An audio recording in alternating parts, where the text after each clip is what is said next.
2004 IPFW Fall Athletics season officially came to an end this past weekend as the men's and women's cross-country teams took part in the NCAA regional meet at Eastern Michigan University, and the women's volleyball team took part in the National Independent Tournament out in Orem, Utah. This week on Mastodon Spotlight, we'll show you how those teams did, and we'll have a chat with head golf coach Jeff Marsh and some members of his men's and women's golf teams. Again, our program is Mastodon Spotlight. Please stay tuned. It's coming up next right here on College 56 Sports.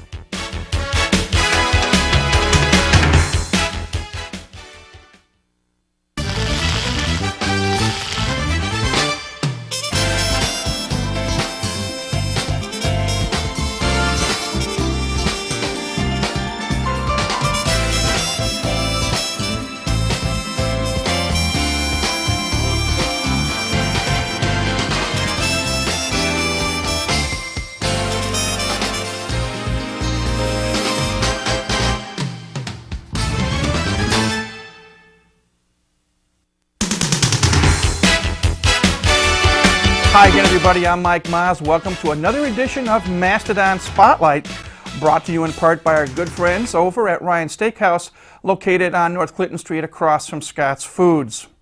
As I said a moment ago, the fall athletic season came to an end this past weekend as our men's and women's cross-country teams participated in the NCAA Great Lakes Regional meet, which was held at Eastern Michigan University up in Ypsilanti, Michigan. And our women's volleyball team participated in the National Independent Tournament hosted by Utah Valley State College out in Orem, Utah. We're going to take a quick early break here in Mastodon Spotlight, and as we go to break, we'll show you the results of both the National Independent Tournament and the men's and women's cross-country meets. And then after the break, we're going to have a chat with Jeff Marsh, head golf coach here at IPFW. We had a chance to talk with Jeff and some members of his men's and women's golf teams recently, and you'll see those conversations when Mastodon Spotlight returns in just a moment.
Welcome back to Mastodon Spotlight. As I said earlier, our topic this week is my favorite sport, and that is the game of golf. And we're happy to have back with us the head coach for both men's and women's golf here at IPFW, Jeff Marsh. And first and foremost, Jeff, welcome back. Thank you. Thank you. The fall season is far too short, but True. Let's begin our conversation talking about the fall. Both men's and women's teams each had 5 meets that they participated in. Mm-hmm. And let's start off with the men's program first. They had the head start. They were able to play a little bit in the spring when you first came on board. Mm-hmm. And as a team, the 5 meets you participated in, you finished 16th place at Bowling Green State. Mm-hmm. You finished 11th at Butler. You finished 12th at Eastern Kentucky. Mm-hmm. 15th at Ball State. And then I want to say 11th? Correct. At Morehead State. Correct. Mm-hmm. So a brief recap on how you felt the team performed in those meets. Was very pleased with the performance this fall. Just as a small example, in the spring last year, it was their time to get used to being in college, playing Division I program. Had a number of factors that they had to get used to. Their average was up a little bit more than what I thought it would be. They averaged actually 326 last year as a team. Through the first 5 tournaments in the fall, they'd already dropped 20 shots off of that, so they're averaging 306, which is more down to the caliber of play of the entire team. Every person on the team, the men's team, has the ability to play very well, and I know there were times when they all didn't play that way collectively, but they all showed very good signs at certain points in time. Matt Fry and Annie Campbell, 2 good examples. Last year struggled a little bit in the spring, but this year came out and were the 2 leaders from the fall. Andy averaging just a shade over 76, and Matt actually just a shade over 75. So I was very pleased with their performance. It's a young team, as I say. You're starting this program, both of them, men's and women's, from scratch. And, Mm-hmm. and we look at the roster, we see 2 juniors, we see 5 sophomores and a freshman on the men's team. Correct. And again, it's great to see, you say the scores come down. Mm-hmm. Do you think the fact that some of the players had a chance to participate in the spring, that it really helped them in the fall? Oh, definitely. You know, that was their time to go through the freshman jitters. There is a big difference, and we've talked about that in earlier shows, between playing high school golf and college golf. And they went through all that learning curve, so to speak, as far as what to expect when they go to a tournament, the number of holes they play, the fact that the days they play 36, they don't get a break in between, they get a new scorecard in their lunch, and they heat on the run. So they went through that in the spring, and we'll talk a little bit about the ladies. That's what they had to go through this fall. But definitely they felt more comfortable by their own admission going into the Bowling Green tournament. They felt much more comfortable with the atmosphere and what was going to happen, which allowed them to take a lot of the pressure off themselves as far as scores. So very, very, very present. Let's turn our attention briefly now to the women's program, and this is what you did in the fall, is what you did in the spring. Mm-hmm. You're starting from scratch, Mm-hmm. and again, they participated in 5 meets.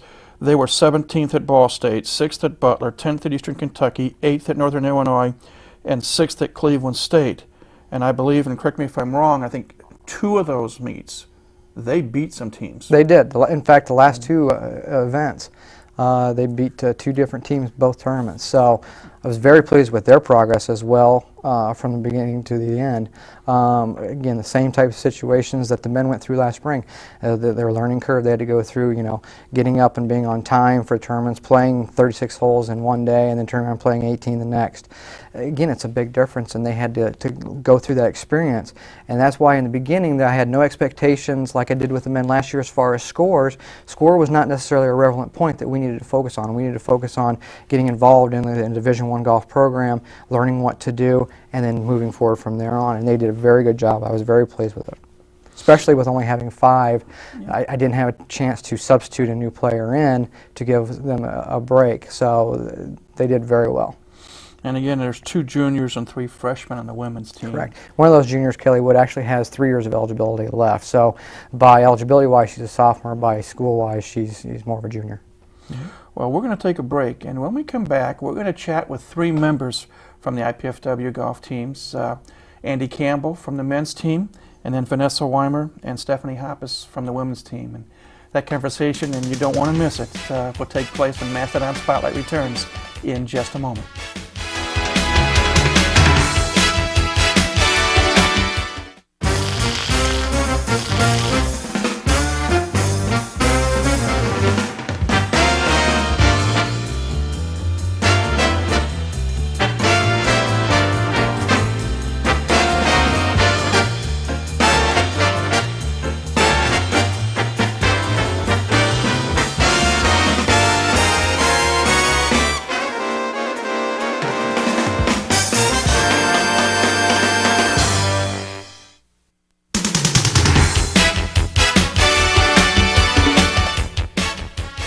Welcome back to Mastodon Spotlight. Our topic this week is golf, my favorite sport.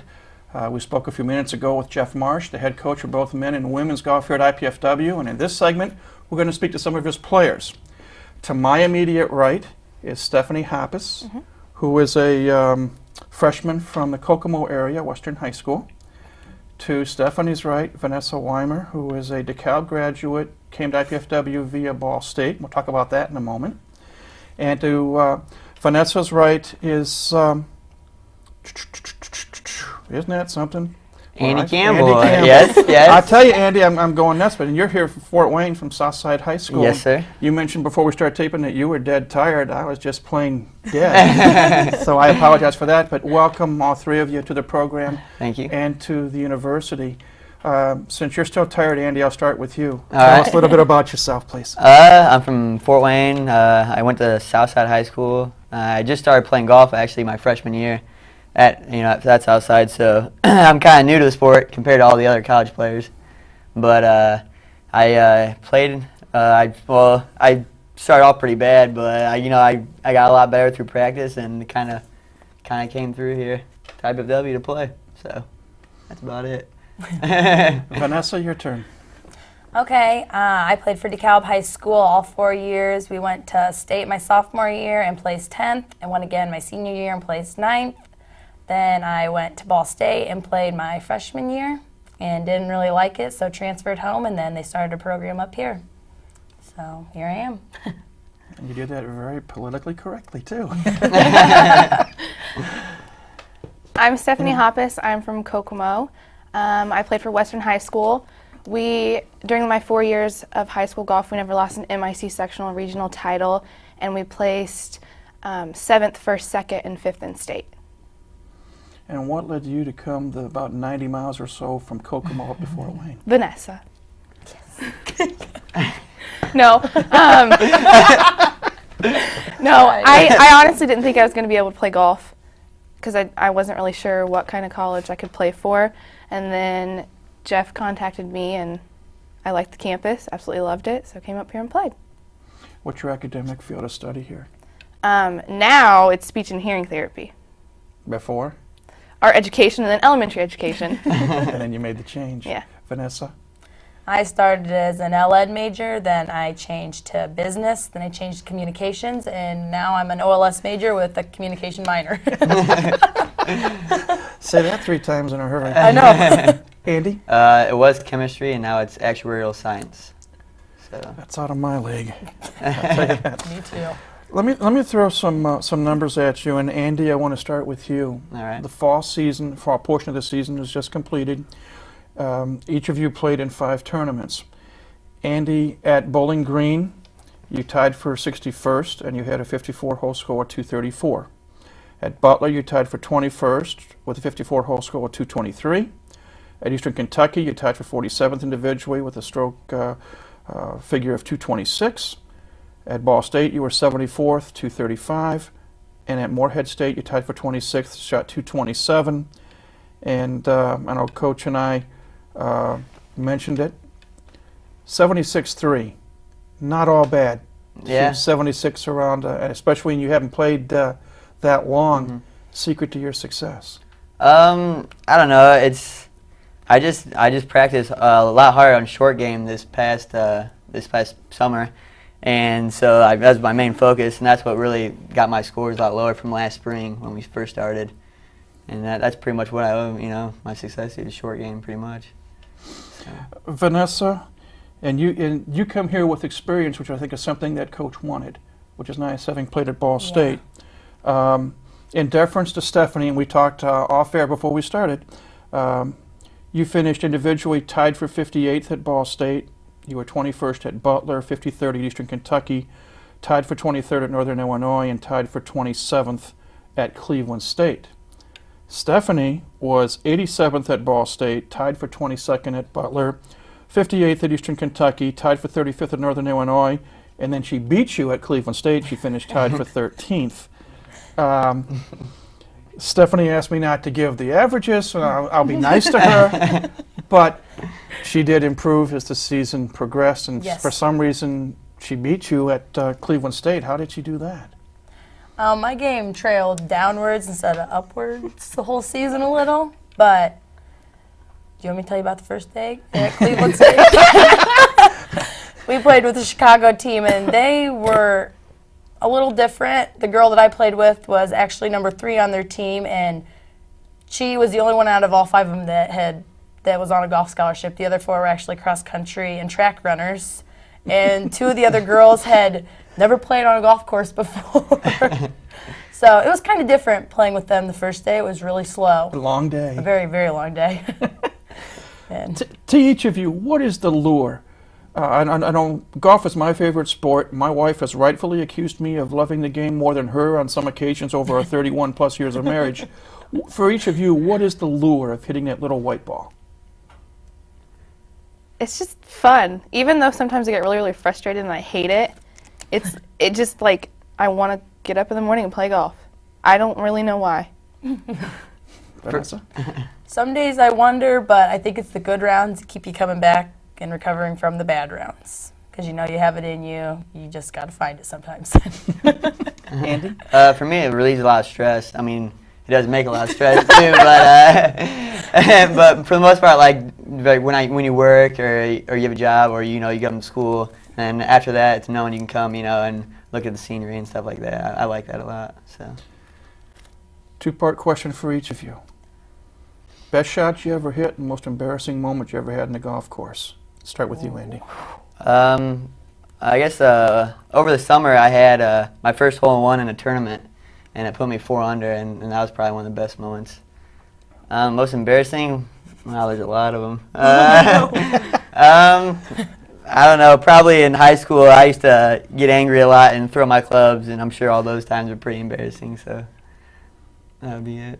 Vanessa? I was kind of embarrassed that they put me in the communicator hitting out of the trees and now the shrubs. That's kind of embarrassing. And my best shot? Hole number 1 at Bridgewater is kind of long. I eagled that. So that was a good hole because I don't think I've ever eagled a hole before. So. And for the benefit of our viewers, an eagle was a 3 and a par 5. Yes. My worst shot would be 4 of them all together. At state my senior year, I hit in the water 4 times in a row. It was bad. And my best shot would have to be over the summer. It was par 4, and I totally bladed my 7-iron, but it hit the pin and dropped right down into the hole. So But it works. Team golf. And here at IPFW, what's it been like so far? And this is the first time around for women's golf as a sport. So for the two of you, briefly, because we're almost out of time, what's it been like playing on IPFW's team? We all get along really good. There's only 5 of us, so we all 5 got to get along because we all travel everywhere together. And we all hang out a lot outside of golf. We see each other probably about every day still. Yep. And They become my best friends. me too. Me too.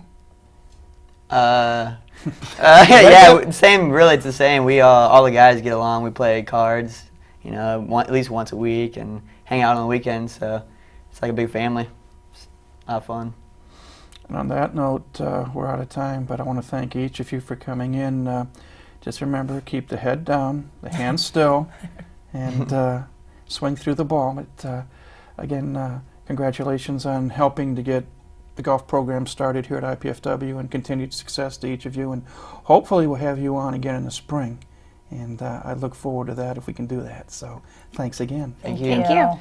We've been chatting with 3 members of the IPFW golf teams: Andy Campbell for the men's team, Vanessa Weimer and Stephanie Hoppus from the women's team. We'll take a break and then bring their boss, so to speak, Coach Jeff Marsh, back to talk about that and a little bit more when Mastodon Spotlight returns in just a moment.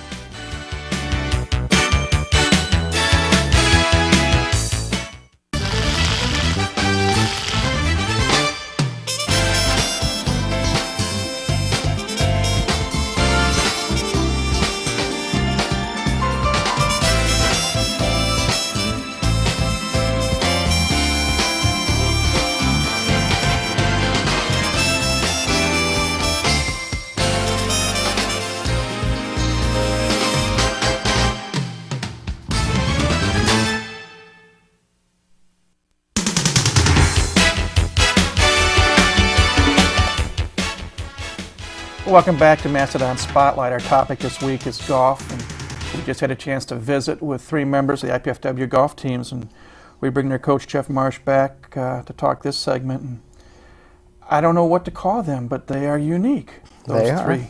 They are. They're the fun squad. Brief comments, and you mentioned in an earlier segment. We'll start with Andy Campbell. Played here in Fort Wayne, played for Southside High School. Took up the game late, like me. I didn't start playing till I was 13. Andy said he didn't start playing till he was 14. Correct. And yet, like you say, in 5 tournaments this year, he averaged just a shade over 76, which isn't bad at all. Which is very good. I was very pleased. Go back a little bit. Again, going back in the spring, Andy had a little bit of a tough time getting used to it. Andy actually, his first semester of college was actually at Ball State. So Andy was kind of a mid-year transfer in once we heard about the program and everything. Went through, the process like everybody else did in the spring, and worked very hard over the summer. He worked a lot on his short game. He also worked on another situation with his golf swing as far as getting it a little bit longer, which was a definite benefit for him. And we're now starting to see the results of that hard work. So no, I was very pleased with his progress. And then the two women. I don't know what to say, but it was most enjoyable. Vanessa transferring here from Ball State. Right. And we didn't talk too much, but the fact that she did have a little experience, that really had to help. Definitely. Started to see some leadership skills come out of Vanessa, being so to speak the elder statesman. But having been at Ball State and actually been in a Division I program, she was able to relate to the other players a little bit more about what was going to happen, which made it a lot easier for them on the road. Because even though she had not played in a tournament, so to speak, in college, just like the other 4, she had a little bit of experience because she kind of knew the process of what was going on, which was a big benefit for all of them. So. And then Stephanie, having the experience of success on the high school level, as did Vanessa, mentioning she'd been to the state twice, and Stephanie getting a chance to go down to state finals as well. I know that's something. The taste of success is something that you look for. Oh, absolutely. I mean, it breeds into the other players. Again, those are experiences that they can share, which will help calm the nerves a little bit. And I go back to the fact that all 5 of them had never played a day of college golf in a tournament, so to speak, and they had to go through their learning curve just like the men had to go through. So, but they did a very good job of handling it. They asked questions when they had questions. They didn't keep things inside them.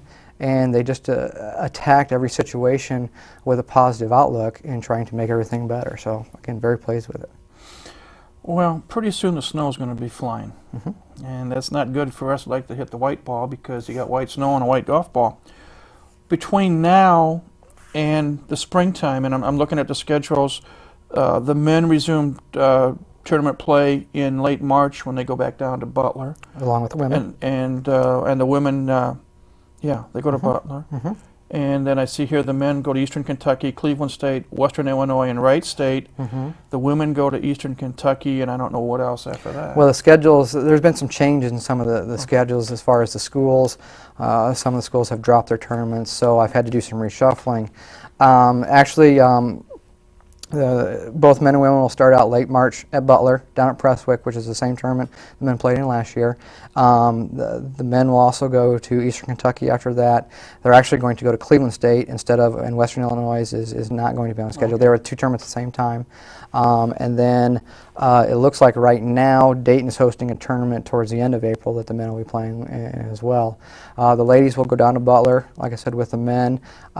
Tentatively right now, we still have some things to finalize, but tentatively they'll be playing an IU spring tournament, which will be a very good tournament for them to play in. I'm waiting on some information from the University of Cincinnati. Just got a new tournament. Loyola out of Chicago has invited us to play, and then they'll also be playing at Eastern Kentucky, a different time than what the men play in the spring. So schools in golf, they change their datings and times of tournaments all the time, which makes it a little difficult on scheduling, but I usually get enough time in advance, and we're usually okay. Between now and then, what will they be doing? Between now and then, right now they're enjoying college life, being that the fall portion is over. November 1st they get a little bit more structured. They'll have 3 days of strength and conditioning to go through like we did last year. And then there's also, they'll have 3 other days of that. On top of that, they'll be required to do some things on an individual basis, some extra cardiovascular work. And at the same time, we have the out at Deer Track again, we have the nets, the hitting tunnel set up and are already ready to go, so they'll be able to hit balls throughout the entire winter. But again, outside of that, it's their time to be a college student after being, in season for such a short amount of time and doing a lot of work. So that's kind of about it. Then back in the season. Well, we congratulate you. I know sometimes I think you got your hands full with this cast of characters, but the results are there. I mean, it's obvious, they love playing the game and they like representing IPFW. So we congratulate you and congratulate them. Thank We you. wish everyone well, and we really look forward to seeing you in the spring and hoping to have some more of them come on and have some more fun. Sounds good. We've been chatting with Jeff Marsh, the head golf coach for both men and women here at IPFW. We'll take a break and then wrap up this edition of Mastodon Spotlight in just a moment.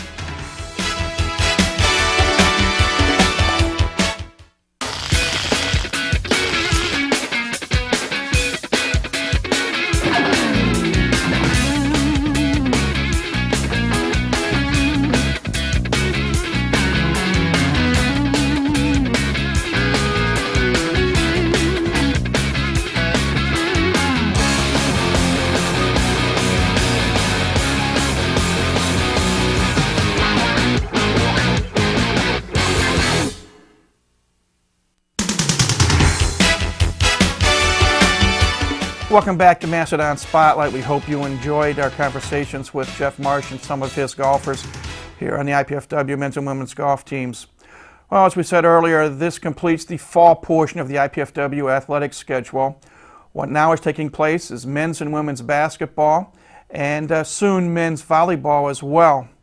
And we're also going to do a little bit of a change here at Channel 56. Mastodon Spotlight is going to take a little break as basketball is going to get into full throttle. What you will be seeing starting next week in place of Mastodon Spotlight and Kelly's Corner will be the Doug Knoll Show and the Bruce Patterson Show, as we will chat with the head coaches for IPFW men's and women's basketball respectively. And then Mastodon Spotlight will return in early March upon completion of the basketball season, and Arnie Ball will have his show coming on in January as men's volleyball gets their season underway officially. This week, we'll show you as we go out what's coming ahead. It's homecoming here at IPFW. Saturday night, the men's team's going to entertain Grand Valley State in men's basketball. Rupert from Survivor will be the featured guest. And we're also going to play some volleyball as well. And women's basketball gets underway Friday night. But we'll show you the graphics as to what's going to take place in the next couple of weeks as we leave you this week. That's it for Mastodon Spotlight. Again, thanks to our sponsor, Ryan Steakhouse, located on North Clinton Street across from Scott's Foods. And thanks to you, the viewer, for tuning in to see what's going on with IPFW Athletics. Again, we'll be back in March, early March, with Mastodon Spotlight. Next week, it's the Doug Knoll Show and the Bruce Patterson Show, so we invite you to tune in for those programs. And until then, this is Mike Maas saying, have a great week, and go Dons.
One of the most popular and most talked about programs that we did last year on Mastodon Spotlight was a program where we had a couple of our TV friends on, Sports Director Dean Pantazzi from 21 Alive and Sports Director Kent Horman from Watch 33. This year we're going to do it again, only instead of the weekday anchors that we're talking with, we're going to talk with our weekend brethren. And we're looking forward to a special half hour. Please stay tuned. Mastodon Spotlight comes your way next, right here on College 56 Sports.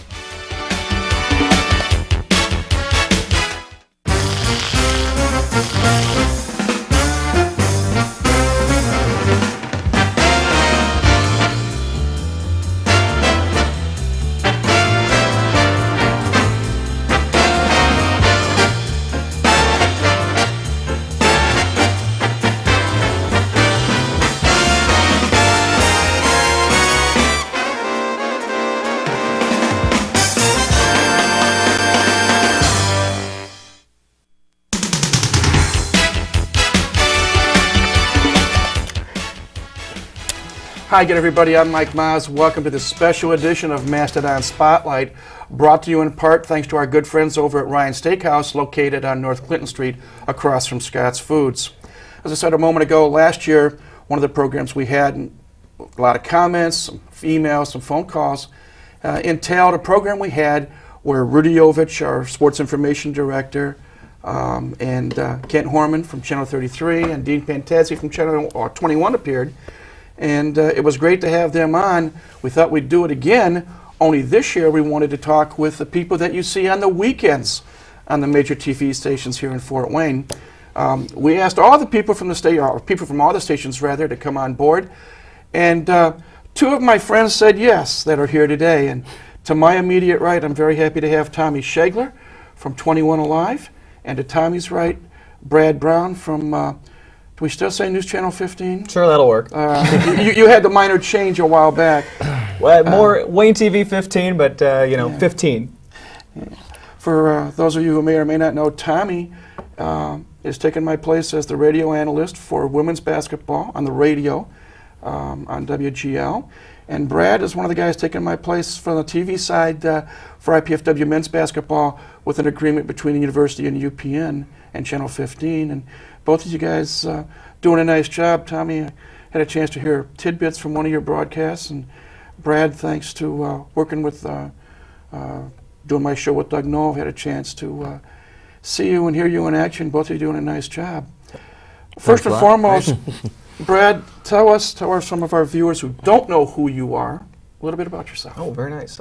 Native of the area, originally from Butler, Indiana, and graduate of Eastside High School up there in Butler, and have pretty much lived here in Northeast Indiana for most of my life, save for a couple of years and a couple of months I spent down at Ball State trying to make college career of some sort. But TV pulled me back in, and have worked up here, had a chance to work in radio and in TV in Auburn and up in DeKalb County for several years, for the better part of 5 or 6 years. Before I got a chance to get a spot in at Wayne TV. Worked a year in production behind the scenes there at Channel 15, and then opportunity became available in the sports department, the news department, to get on this side of the camera, and that's kind of where I've always wanted to be, and we made some room for me in the mornings and the weekends and the Friday nights, and they tell me to show up and do sports, and whenever the alarm goes off and the bell rings, I guess, is when it's time to be there. But it's it's been the better part of 11 or 12 years now in one form or another, working in TV and radio, and just a sports guy. Was never one to get out and play sports, was always one to watch it and talk about it. So it was nice to be able to turn that into a career, and somebody willing to write me a check every couple of weeks to do similar to this, and to be able to go out and see events and see places and really stay involved with sports in that way. Somebody actually writes you a check. It works out really well. Isn't that great? It's amazing. They could be bigger checks maybe, but like the ones you get at the end of the golf that's tournament? It. Yeah, like they hand you at the Masters or the Publishers Clearinghouse checks. Would be nice, but it's been really good to have a chance to stay locally and be able to be on TV and be on radio and have a lot of people that I know, be able to kind of partake in that, I suppose. And it's nice now, particularly with the IPFW games, to be able to come out here and get a chance to do some Division I sports. And really, it's been a nice step up from high school to college, and we'll see where it goes from here.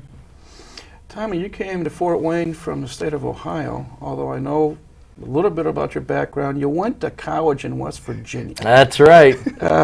Tell us about yourself. Well, I have a similar story in some ways to Brad, and opposite in other ways. I'm not from the area. Grew up in Washington, D.C., and just outside of D.C. in Northern Virginia, and got into the TV bug down there at an early age. Did my first game on TV, first basketball game on TV when I was a sophomore in high school. Went to the second biggest high school in the state of Virginia, so we had a TV program even back in the early 90s that worked out real well, and kind of stayed in it from there. Went to West Virginia University. I'm a mountaineer through and through, and got into radio. Did some TV, mostly on an intern base and stuff like that, and behind the scenes stuff. But went through the student radio station route, and then it led to a commercial station doing play-by-play and sportscasts and all that kind of good stuff. And then went to Zanesville, Ohio. Was there for a brief period of time after I went to. After I came out of college, was there for about 8 months, and that was a good opportunity. And they had 2 radio stations there as well, so it was kind of the best of both worlds. Got TV and 2 radio stations, so got to do play-by-play, got to do sportscasts. It was a lot of fun. Was there for about 8 months, and then came to Fort Wayne. One of the guys that used to work at Zanesville, Mark Wolf, was the weekend anchor at 21 before me, and he called down to Zanesville because he had started his career in Zanesville and said, "Hey, I'm leaving, and wanted to let you know." We didn't even know each other, so very nice of him to do that, and sent a tape up here. I've been here for a little over 2 years, about 2.5 now, and loving it, and am really enjoying the IPFW games. It's fun to get back on the radio, and that's something that I just absolutely love to do. TV's fun, but radio and being at the games, I really enjoy doing that. It's interesting, I got to say, to hear Tommy say sophomore year in high school for basketball. My first basketball game also was sophomore year in high school. So That's funny. Did a little bit of football for before that even, and freshman year, a little bit before that as well, but basketball I think also, which that's kind of been my number one. If I'm going to do something career-wise, has always been basketball. Baseball I love, football I like, that's fine, but just I'm a Hoosier. Basketball's in your blood. You kind of get to where it's at there. But yeah, sophomore year in high school, so start them young and bring them to Fort Wayne, and I don't know, see how crazy they are from there. My experience of how I ended up even getting into this is so funny because I was on the basketball. I was on the JV basketball team, and as a freshman, and it made the team. Had a massive asthma attack. I have asthma, and it was the first week of practice, and I had this massive asthma attack. They had to take me out in an ambulance and everything. It was just terrible. And the doctors told me I wasn't allowed to play basketball anymore. It was too much up and down, constant running.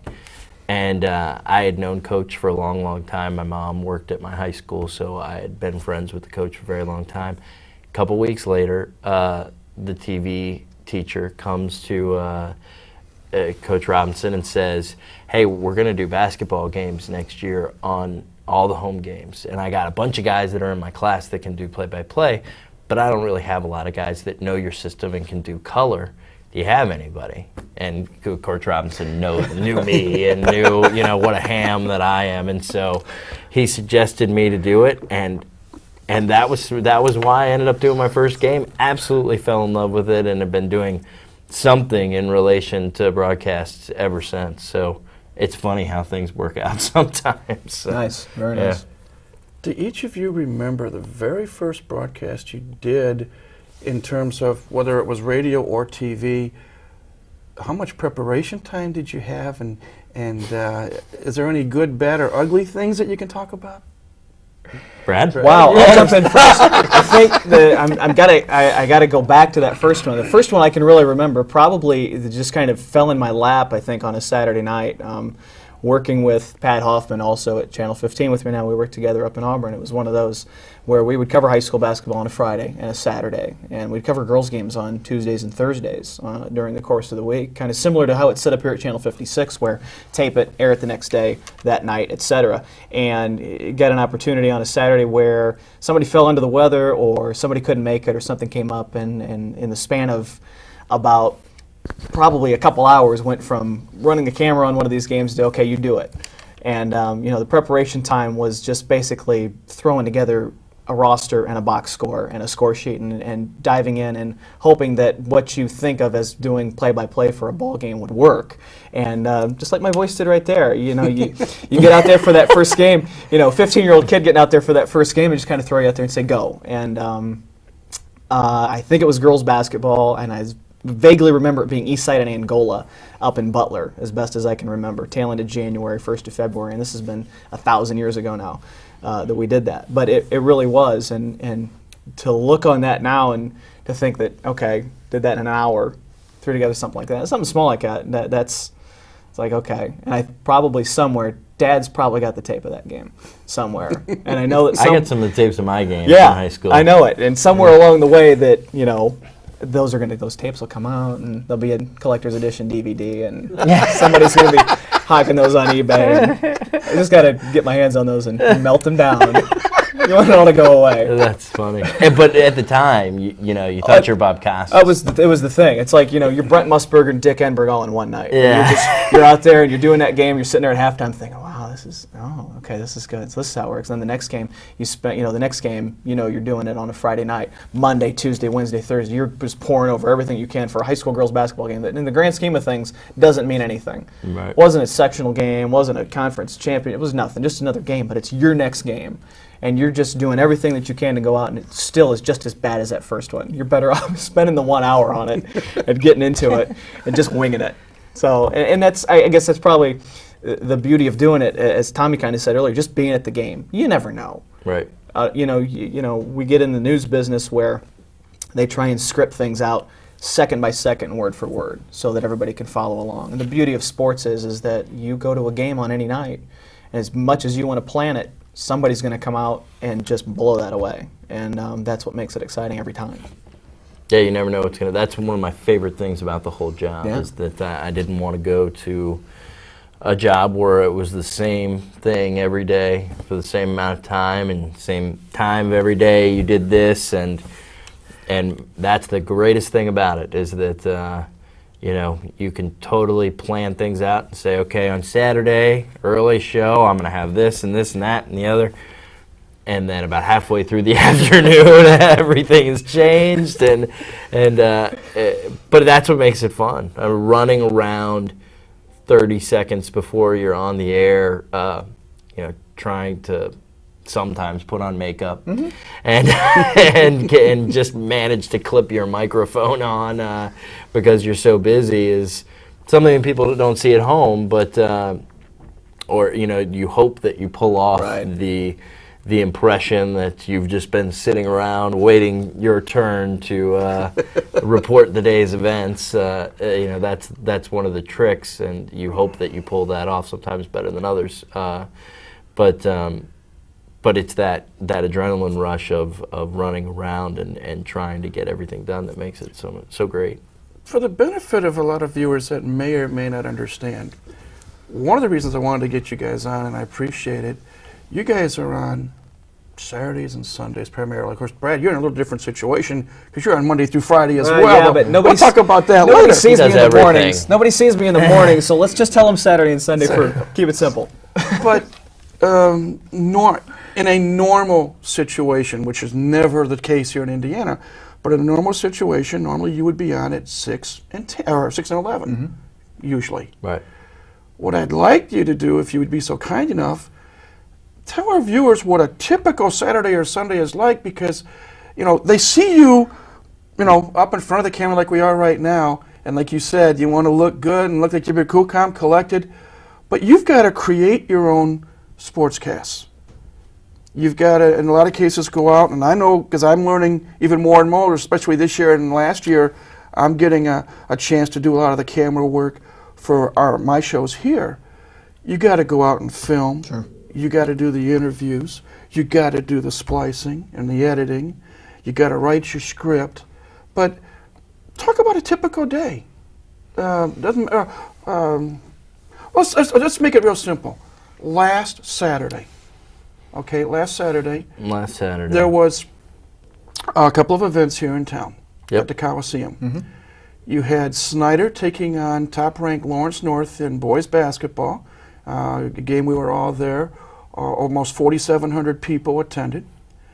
And shortly after that, Brad, you had to get ready for a telecast because IPFW took on Tennessee Martin. Well, yeah, I think I'll jump in just because I probably had the easiest job of anybody. Seriously, because I know my Saturday was I had live coverage of the Snyder game, so came out to the Coliseum at 2:30, watched that game about 5 o'clock. Took my tapes into our live truck, spent about an hour editing highlights and post game, and then sent that back to the station. I did my live shot at 6, and I was done at 6:30. And then I got into my pregame for IPFW on UPN. We did that game at 7, 9:30. I was done. By 10:30, I had an icy cold beverage in my hand and was done for the night. So that was an easy day.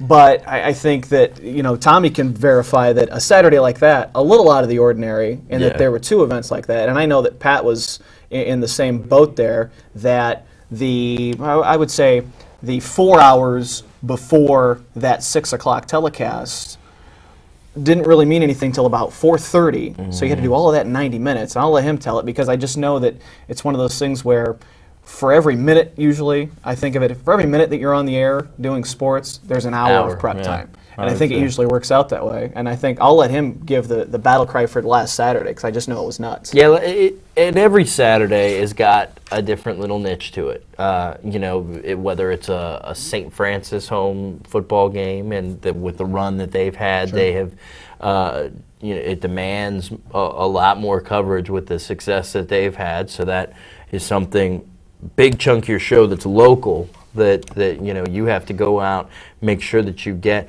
And one of the things that probably many people don't realize is our cameraman situation, and the fact that we are out on the sidelines. Brad and I were at a game together on Friday night up in Garrett, and we see each other everywhere. We go out and shoot this stuff, and on the weekends, my story for last Saturday is even more messy than it normally be because one of my cameramen called in sick.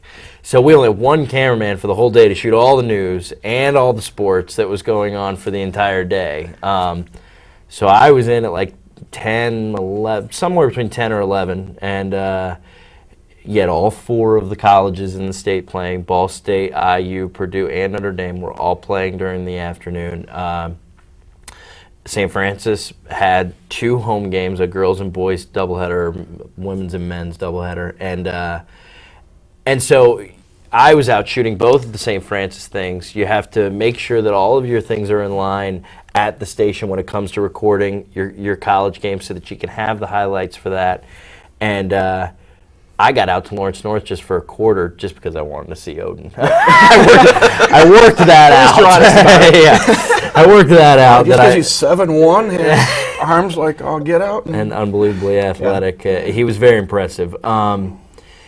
And I can tell you, I went up to the set for the 6 o'clock show on Saturday with 2 scripts of my first 2 games. The rest of the games that I had for the entire sportscast were lead-ins for the game, which is a sentence that you just kind of gets you into the highlights, like IU taking on such and such.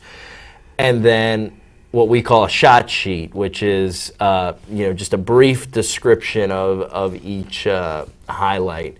And in the St. Francis games, giving away all these secrets, or not secrets, they're pretty embarrassing actually, but for the St. Francis game, I had no time. I went up there with the roster.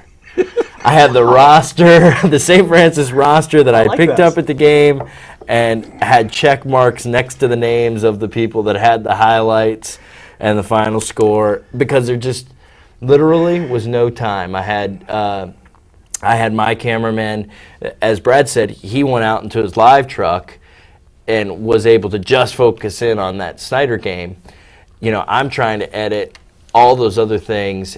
My cameraman comes back with the Snyder game, and Notre Dame started at 5 o'clock, and because we have an ABC, ESPN situation where we can still run highlights before the game's over, I had to edit Notre Dame right at the last second to try to get it as up to date as possible. So you wear a lot of different hats, I guess, is the short answer to what I'm going at here, and a lot of people don't realize it, and it can get a little dicey sometimes. Well, and I think the one thing that Tommy kind of alludes to there by saying that is all the people that they see us doing sports, or they'll see whomever doing news, or they'll see a reporter. Well, for each one of us, there's 2 or 3 or 4 people generally behind the scenes that are, either in our studio or in our control room, or in particular, like he's talking about, with our photographers that are out there helping us out doing that. And we had the advantage on Saturday. We implemented the Wayne Army, as we like to say, out there. The sports army. Yes, that I had a photographer that specifically from start to finish was at that Snyder game, Lawrence North game, specifically was there to do our live shot at 6. And we had another guy that was just hanging out, was able to go get St. Francis,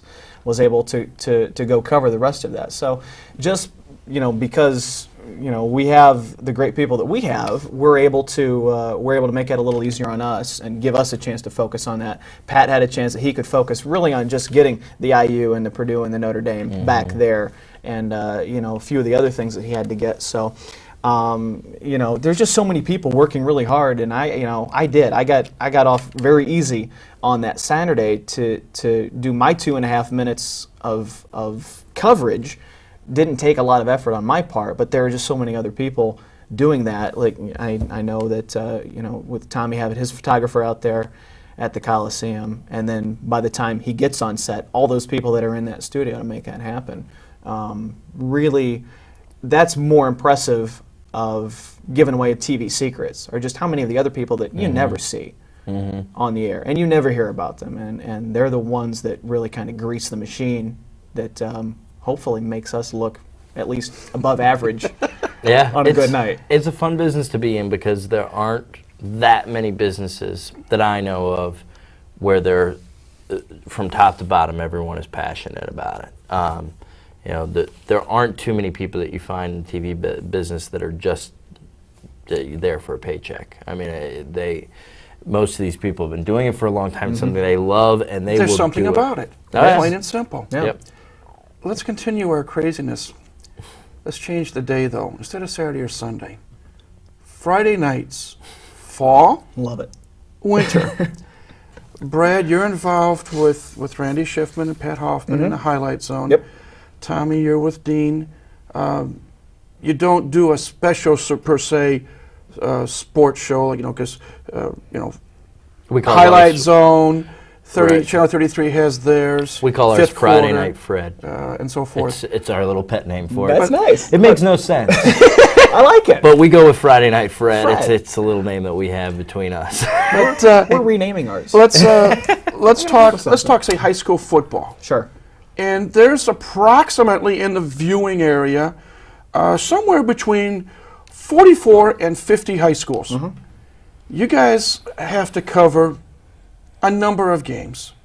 They all start at either 7 or 7:30. Yeah.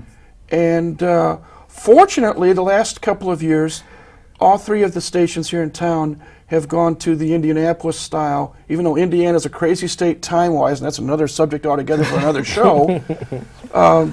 You're not on at 10 o'clock, Yeah. which I know has been a nightmare in years past.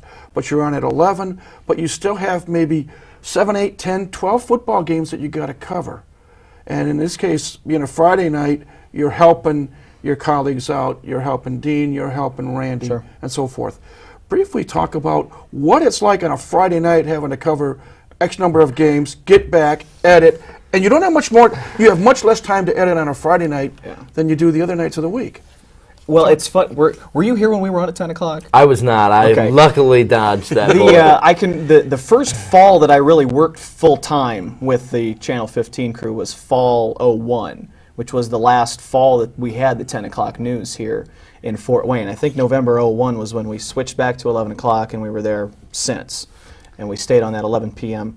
with time shifting the programs. But I can remember that 10 o'clock, the one advantage you had with the 10 o'clock was that everything was fresh and it was now. We had the ability to go live. You could do live post-game from Snyder. You could do live post-game from Bishop Luers. I can still remember, I think it was the first Friday night that I was really part of the Highlight Zone crew, was week 1, 01, Snyder and Luers. Game-winning field goal kicked at 10:35. Hoffman was out there standing on the sidelines. The kick goes up, it's good, and we're off the air. I mean, it was all in the span of about 30 seconds. We go live to Pat. This game's going down to the wire. Both of these teams are, I think Luers was a defending state champ. Snyder might have been ranked number 1. We're out there live. There goes the kick, and good night. And that, it was just... Did it go through? Oh, it was good. Good night? No, it was good. Yeah, the kick. It'd be great if there's the kick, and we gotta go. No, the kick's up. I think Luers kicked the game winner just as, at 10:34, 58. Wow. I remember Hoffman, it kicks up, good night, and we're off, and Letterman's on, and that was it. But the one thing that the 11 o'clock news bought us, it bought us another hour, obviously, to get out and do our football games, but what it did to us mentally was say, okay, we have another hour, how many more games can we do? And how many more games can we cover?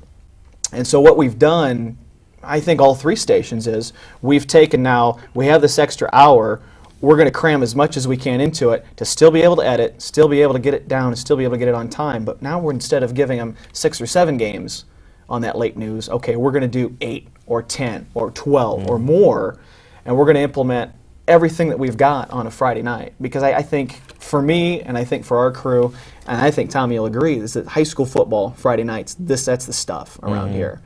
As much as we want to say it's basketball and whatnot, around here, it's amazing to be out on Friday nights and to see the response and to see the people and the crowds and the bands and the teams, and to get out there with everything you got. And okay, how many of those 44 to 50 schools can you cover?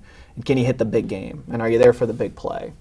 And to be able there for the big play is key. And that's it. We're here to do highlights. It's okay to go out and cover a game. Okay, kid rushes in a touchdown. Here's a pass. But are you there for that? Oh my God, did you see that play at Southside tonight? Did you see that double overtime game at Norwell? And when we're done, we'll pop the tape into Channel 21, Channel 33. What did they have? What did we miss that they got? We're just kicking ourselves. We missed the big game. We missed the big play. We missed the big highlight. And you can't be everywhere. And I think the key is to just take all the people you got, your resources, and you get what you can. And you hope that it's a lot of luck involved in it. Well, you have the sports army. It's a a little easier. I know it's bad. We got the Wayne Army. We just say who wants to work Friday nights, and everybody throws a hand up, and we're fortunate to get everybody out there. Yeah, it once again for us it really comes down to numbers. We usually don't get as many. We sometimes get as many games. We don't get as much of games because, we're there and we got to get a touchdown and get out of there and get to the next one. But I totally agree. Friday nights is Friday night football is where it's at, especially in this part of the state. We historically do much better in football than we do in basketball. Great teams around here, even though the SEC was a little down this year. They were really young, but it's a lot of fun. Those are the nights for me when I sit back and say, it's right before kickoff, you're listening to the national anthem, you're sitting on a sideline in a packed house, and you go, this is pretty cool. I'm getting paid right now. And that's when I'm most thankful for what we get to do. But it can be crazy. But it's once again, that's what makes it a lot of fun. But just the same, when we're running around nuts at 11:10, and you're okay, where's that last highlight? Where's that last tape? Where's my guy? Where's it at? You guys occasionally give me a phone call, where's that last score? Right, where's that last score? That's right. Yep. And you're just trying to get it all together, and it is just it's that rush of adrenaline. It's like, okay, game on. And then we still got to, at some point on some Friday nights, you got to come out and you got to do this then. You got to get your brain reset to sit down and, okay, now I got to present, look, the red light's on, and do that from that point of view. John tells me we're out of time. I'm going to try to create one final question. Sure. And if you can make it a brief answer. Anyone who may be interested, there might be some students here at IPFW watching our show. Anyone who's interested in trying to get into the profession, what one piece of advice can you give real briefly? Tommy, give you first. I would say the experience is the most important thing. Get as many internships, go and work for absolutely no money, just hang out in any studio, get your hands on as many things and do as many things you possibly can. people in this business care about what you can do, not necessarily what your grade point average was. Get your diploma and everything, but and do your job in the classroom, but get your experience. Right. I agree with that. I'd be hypocritical with the degree getting and all that because I got out of school before I got to that. So I'll wear my college dropout name tag next time we do this show. But I think just do it, is to get out and do it. And you really have to, you know, we've had a few interns kind of come and go, and you can see the kids who get in there and they want to do it, and they really want to do it, but then you get the kids that are in there and they think TV. It's like, oh, wait a minute, this is hard work. Right. And there's a passion. There's just really is. It goes clear back to what Tommy said at the top. You got to love it. You got to get in there and you got to know that this is it, because if you don't like it, it'll chew you up. Yeah, it really will. You definitely see in the first day who's going to make it and who's not. Experience, number one. Number one's experience. Mm-hmm. Thank you both. This half hour went by way too fast. Yeah, it really did. I appreciate you coming. We're going to get you back again. Maybe we can get a couple of your colleagues on as well and continue our little discussion. But again, thanks to both of your continued success at your respective stations. Appreciate it. Thanks, Mike. Thanks for having us. You've been watching a special edition of Mastodon Spotlight. We thank Brad Brown from Channel 15, Tommy Schegler from 21 Alive for appearing. As always, we thank you to see what's going on. Can't really say with IPFW athletics on this program, but we hope you enjoyed our little chat. We invite you to come back again for another edition of Mastodon Spotlight. But until our next program, for our sponsor, Ryan Steakhouse, located on North Clinton Street across from Scott's Foods, and our special guest, this is Mike Moss saying, have a great week and go Dons.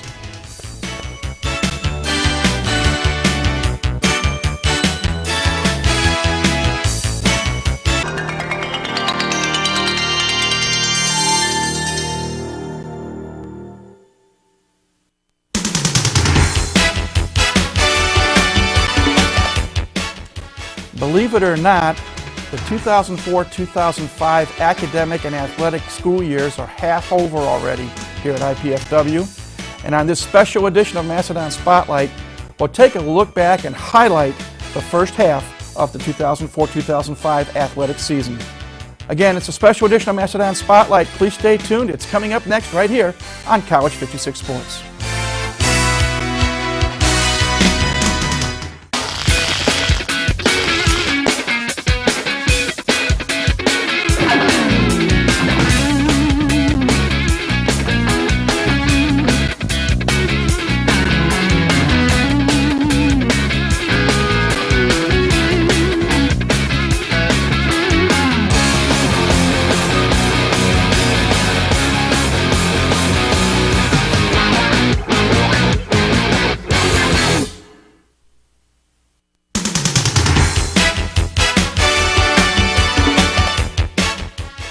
Hi again, everybody. I'm Mike Moss. Welcome to this special edition, this holiday edition of Mastodon Spotlight, brought to you in part by our good friends over at Ryan Steakhouse, located on North Clinton Street across from Scott's Foods. Now, as I said a moment ago, believe it or not, the school year and therefore the athletic year is already halfway over here at IPFW. The 2004 portion of the season is just about complete in all sports. And what we want to do this week is take a look back at what transpired beginning in August with primarily the fall sports that took place here at IPFW. And the first sport we're going to talk about is men's cross country. Coach Mike Frucci, his teams participated in a number of meets. You can see there. They were second at the Butler Open and competed Mel Broad Invitational, Big Little State Meet, Ohio Invitational. They came in fifth. Notre Dame Invitational, went up against some of the big boys. Saluki Invitational at Southern Illinois University. The Chili Pepper Invite down at the University of Arkansas. And finally, the Great Lakes Regional at Eastern Michigan. You can see they finished ranging from 2nd to 27th. Want to highlight one member of the team, senior captain Ian Wilson. At the Chili Pepper Invite down in Arkansas, he set a school record in the 10K with a time of 33 minutes, 2.60 seconds. And that was over 30 seconds faster than his previous best time, and it was 11 seconds better than the previous school mark. So congratulations to Ian Wilson. Now for men's cross country, we go to women's cross country, and a very, very good year for Coach Mike Frucci's squad. You can see that the finishes there, 3rd at the Butler Open, tied for 3rd at the Melbourne Invitational, 7th at the Big Little State. They won the Ohio Invitational, 13th at Notre Dame, 7th at the Saluki Invitational, 19th at the Chili Pepper Invite, and 20th at the Great Lakes Regional. And the star of the women's cross country team was sophomore Ashley Ritchie from Leo High School. And some of her accomplishments this year: first place at the Ohio Invitational at the time of 18:23.10, 6 consecutive top 10 finishes, school records in both the 5K and the 6K, and she led IPFW in every race this fall. Congratulations to sophomore Ashley Ritchie. Now, from cross country, let's turn our attention to golf. First, men's golf. And the men participated in 5 meets, and you can see there 16th at the John Piper Intercollegiate, 11th at the Butler Fall Invitational, 12th at the Eastern Kentucky Colonel Classic, 15th at the Earl Yestingmeyer Invitational, and then finally 11th at the Greg Palmer Eagle Classic. In a tournament, they play 54 holes. As a team, they averaged 919 strokes. That's a daily average of 306, or a stroke per round average of 76.5. Not bad for Coach Jeff Marsh's team. Women's golf competed for the first time here in 2004, and led by Vanessa Weimer, the women's team did quite well also as they participated in 5 meets. 17th at the Cardinal Classic down at Ball State, 6th at the Butler Fall Invitational, 10th at the Eastern Kentucky Colonel Classic, 8th at the Husky Classic, that's Northern Illinois, and then 6th at the Cleveland State Women's Golf Invite. They averaged per round team score of 364, or 91 strokes per round. And again, Vanessa Weimer, who we had on Mastodon Spotlight earlier in the year, was leading the way there. So men's golf going, women's golf underway. They'll continue their seasons in the spring. Now we turn from golf and we go to soccer. Coach Terry Stefankowicz's men's team had a pretty good year by all counts. They finished with an overall record of 8-9-1. Their leading scorers: Chaz Perry, 13 goals and 2 assists. Adam Beckett, 10 goals, 3 assists. Senior Seth Fisherson, 3 goals and 9 assists. And freshman Victor Webb, 6 goals and 2 assists. And one other special note, and I put it in special coloring: senior Peter Hahai from Palatine, Illinois, 7.11 saves per game. That was #1 in the nation. And we congratulate Peter on an outstanding year and an outstanding career here at IPFW. He will be sorely missed. But again, a great career, and congratulations for leading the nation in saves per game. Now, from men's soccer, we turn our attention to women's soccer. And this year, the injury bugaboo hit Coach Terry Stefankowicz's team. They lost a number of players, 6 or 7 players, due to injury. They finished with an overall mark of 6-13, but there were 2 double overtime games and an additional overtime game that they lost. Freshman Annika Apar, 6 goals and 2 assists. Kristen Mahoney, 4 goals and an assist. Senior Megan Dela from Snyder High School, 2 goals and 2 assists. And Jenna Tully with 2 goals and 2 assists as well led the way. Shannon Lynn played predominantly in goal, had a goal against average of 1.69. And due to injuries, Tamika Bailey, who started the year #1 in the goal, ended up playing a lot in the field. So again, the team played well. They fought through a number of injuries, lost a lot of key players, and they finished 6-13 overall. Now, from soccer, let's turn our attention to softball. Coach Keith Fisher's squad played 3 doubleheaders in the fall, and they won all 6 games, 5 of them by shutouts, beating Bethel College 12-0, 10-0, Taylor University 3-0 and 13-4, and Indiana Tech 7-0 and 1-0.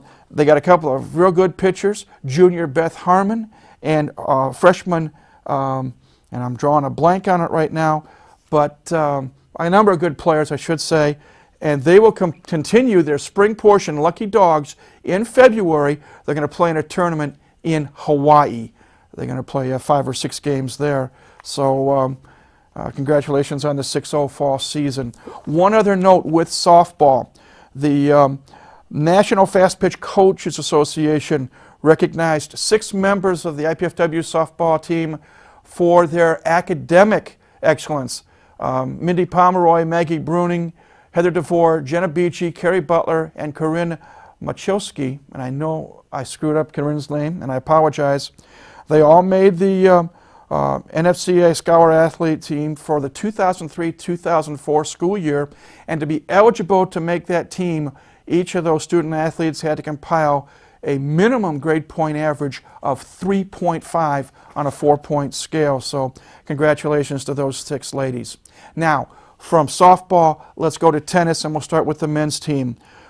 They had a couple of individual invitationals they participated in, and they played 3 team matches, winning 1 of the 3, beating Franklin College, losing to Xavier and Cleveland State.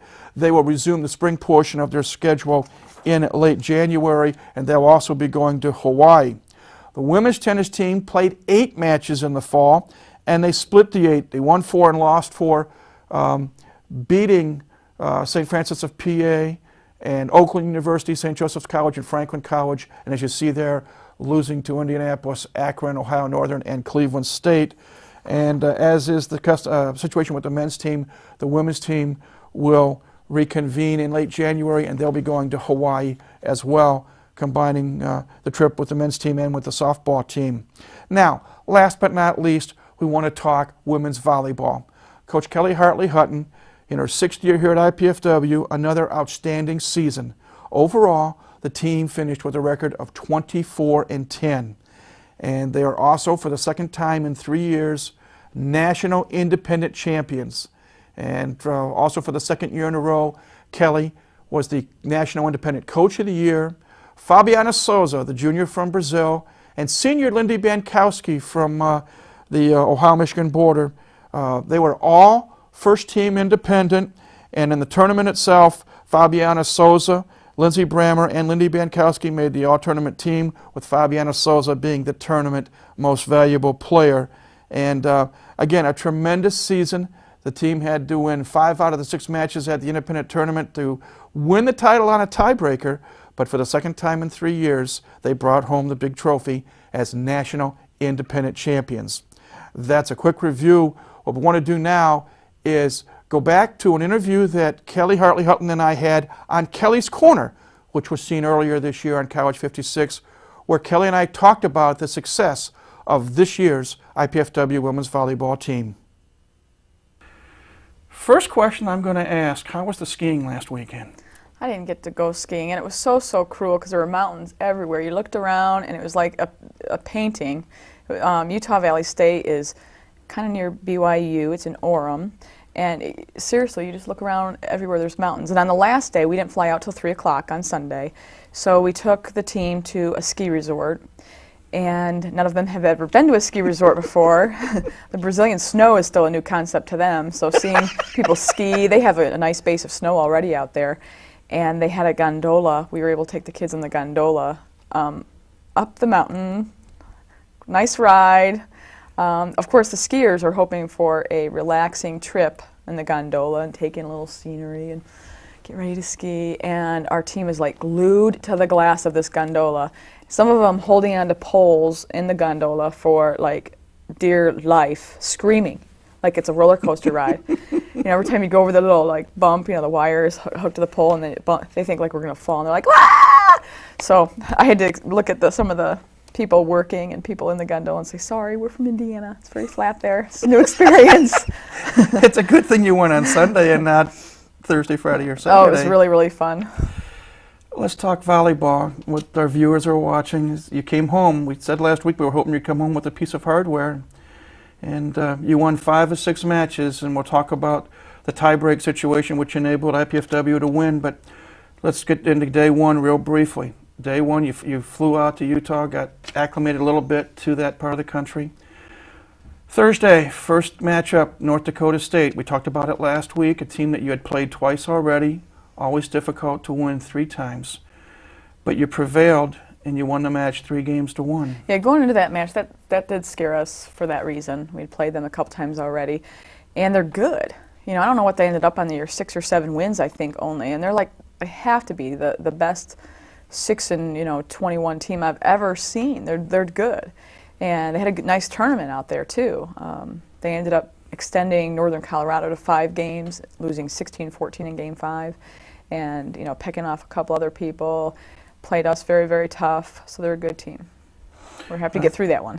Yeah, well, you won the first match. Then on Thursday night, you played Northern Colorado, the team that defeated us here last year en route to their National Independent Championship.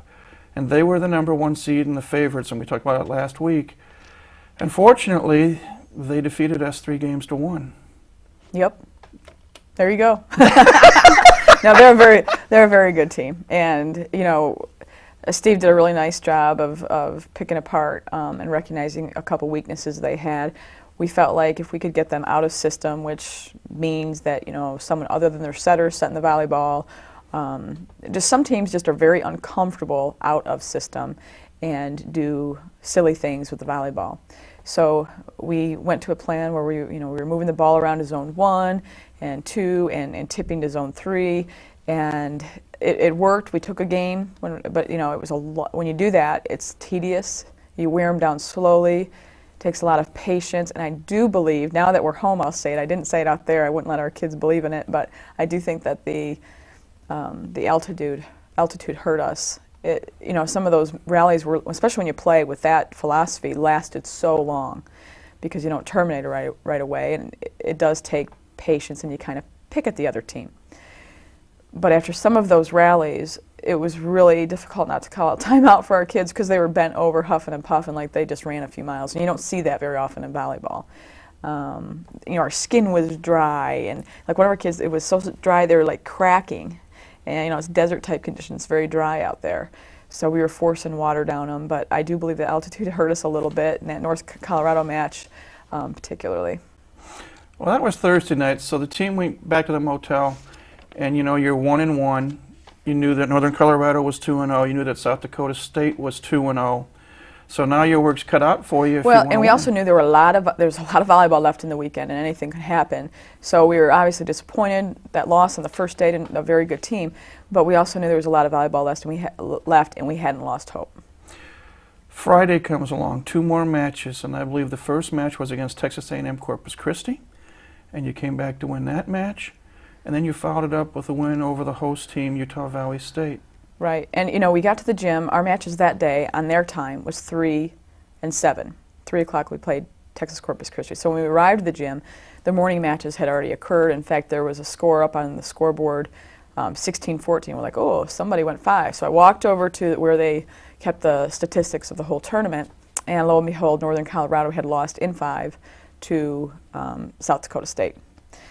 So I tried to keep my smile composed, and little Giddy walked over to Steve and pointed that out. And so then we were going to face, to set this up Saturday, we were going to face South Dakota State. We felt like if we could, you know, win, keep winning matches, win as many games as possible, because if we beat South Dakota State on the last day of the tournament, that would force a 3-way tie. I mean, if Northern Colorado won out and South Dakota State won out too, we'd all have 1 win. So we were looking forward to that situation. Well, you came away with the 2 victories. And again, you go back to the motel, and now you're seeing South Dakota State 4-0, IPFW 3-1, Northern Colorado 3-1. Things are looking just as you and Steve and Joey may have thought they would. Now you get ready for Saturday, day 3. Well, we were hoping they would at that point. Yeah. And you're going to, first up is South Dakota State. They came into the tournament 17-11, but having won their last 8 matches, and here they come up and win the first 4 matches of the tournament. So they've won 12 matches in a row. And I know I was looking on the computer, waiting to see what the results were and so forth, and I was worried. If South Dakota State beats Northern Colorado, they had to have a pretty good team. And yet you come back and you beat them 3-0. You know, that was as fired up and as competitive as our team, I think. You know, I'm not saying we played our best volleyball that match, but we just played really, really hard, worked really hard, and you know, our team was so unified.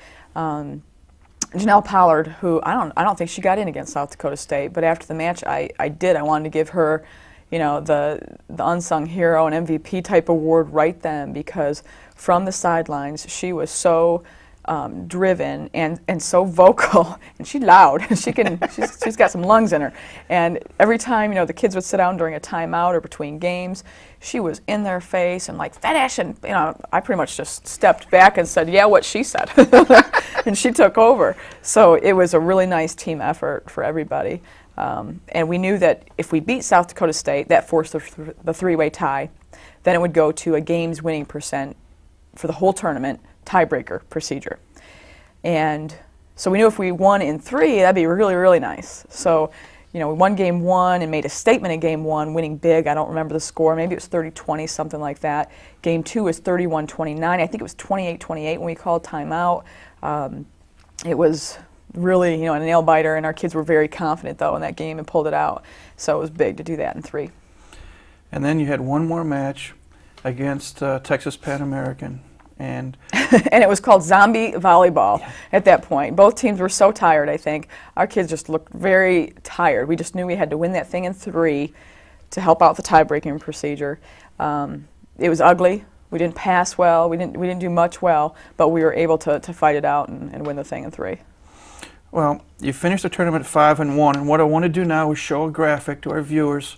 And again, IPFW finished 5-1, Northern Colorado 5-1, South Dakota State 5-1, and hopefully we'll see this graphic shortly. And there we go. And you see the other teams there as well. And now you come in, you can see the winning percentage. In the games that you played, IPFW was 16-5, South Dakota State 15-6, Northern Colorado 17-7, and you say it's the best percentage wins. Yeah, so you divide, you have the wins, 16-5. Of course, you divide that 16 wins by the total games played. So 16 divided by 21 for us, and so we just edged South Dakota State. Had we been tied, then it went to points. They'd added up every single point on the whole tournament and did the same type of math, and we wouldn't have wanted to go to that. But so I'm really proud of our team for pulling that out. And the last match of the year, Janelle Pollard, Lindy Bankowski, and Lindsay Brammer, our 3 seniors, all started and played they played well. They were tired, but I think they knew what had to be done, and if anybody was going to get it done, our 3 seniors on the court, we had a lot of faith in them. Real briefly before we go to break, Fabiana Souza, for the second time in 3 years, tournament MVP, and she, along with Lindsay Brammer and Lindy Bankowski, made the all-tournament team. So kudos to them. Yeah, and Claire Jackson, they also really, Utah Valley State provided a super nice environment for this tournament. It was very well organized, administration was excellent, there was welcome baskets and gifts, and it was a very nice environment. They also recognized the independent all-academic team, which we feel like we also had the MVP of, because Claire Jackson had the highest grade point average with a 4.0, and of course pre-med, so it's not like she's majoring in, I won't say it, I don't want to offend anybody, but basket weaving or what are they, the other funny one, underwater fire prevention or something. No, she's legitimate 4.0 in pre-med, and when she was standing out there and received that award, our team was going nuts for her. She had a nice tournament too, blocked the ball extremely well, and offensively is just making strides every single match, and I think by next year, her junior year, we'll have a complete volleyball player in Claire Jackson. 24-10 national independent champions for the second time in 3 years. Kudos to you and your staff and your players. Thank you. And speaking of staff, we lost one yesterday. Only temporarily. We hope to have her back in the fall, but Julie Florio took off for Germany. We got back on Sunday night. She left Monday, flew to Detroit for Germany, and she'll be playing professionally over there this spring. So good luck to her. Hopefully we'll have her back. Welcome back to this special edition of Mastodon Spotlight. Again, we hope you enjoyed the conversation. Kelly Hartley Hutton, say that 3 times in a row, and I had in describing what it was like winning the National Independent Championship for the second time in 3 years and a great 24-10 season. Well, that's the review for the first half of the season. Again, also our basketball teams, men's and women's teams, began their seasons. They're going through some rough times right now, and they're both on the road over the Christmas holidays, but they'll be back on January 5th in a men's-women's doubleheader at the Memorial Coliseum. The women will be playing University of Detroit Mercy. It's a game we'll be televising here on Channel 56, followed by the men's team taking on Middle Tennessee State. Again, that game will be simulcast on both Channel 56 and UPN Channel 19.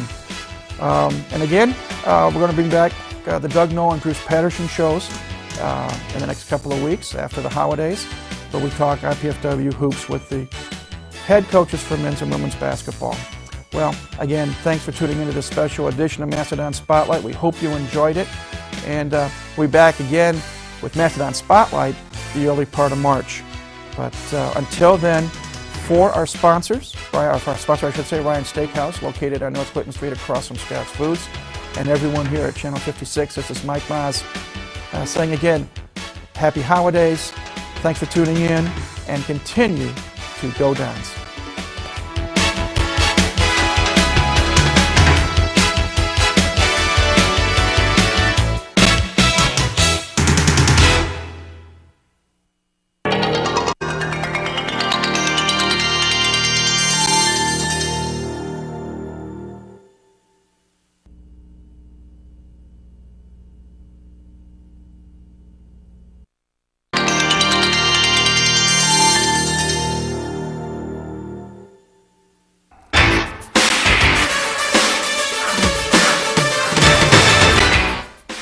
Hi everybody, I'm Mike Maz.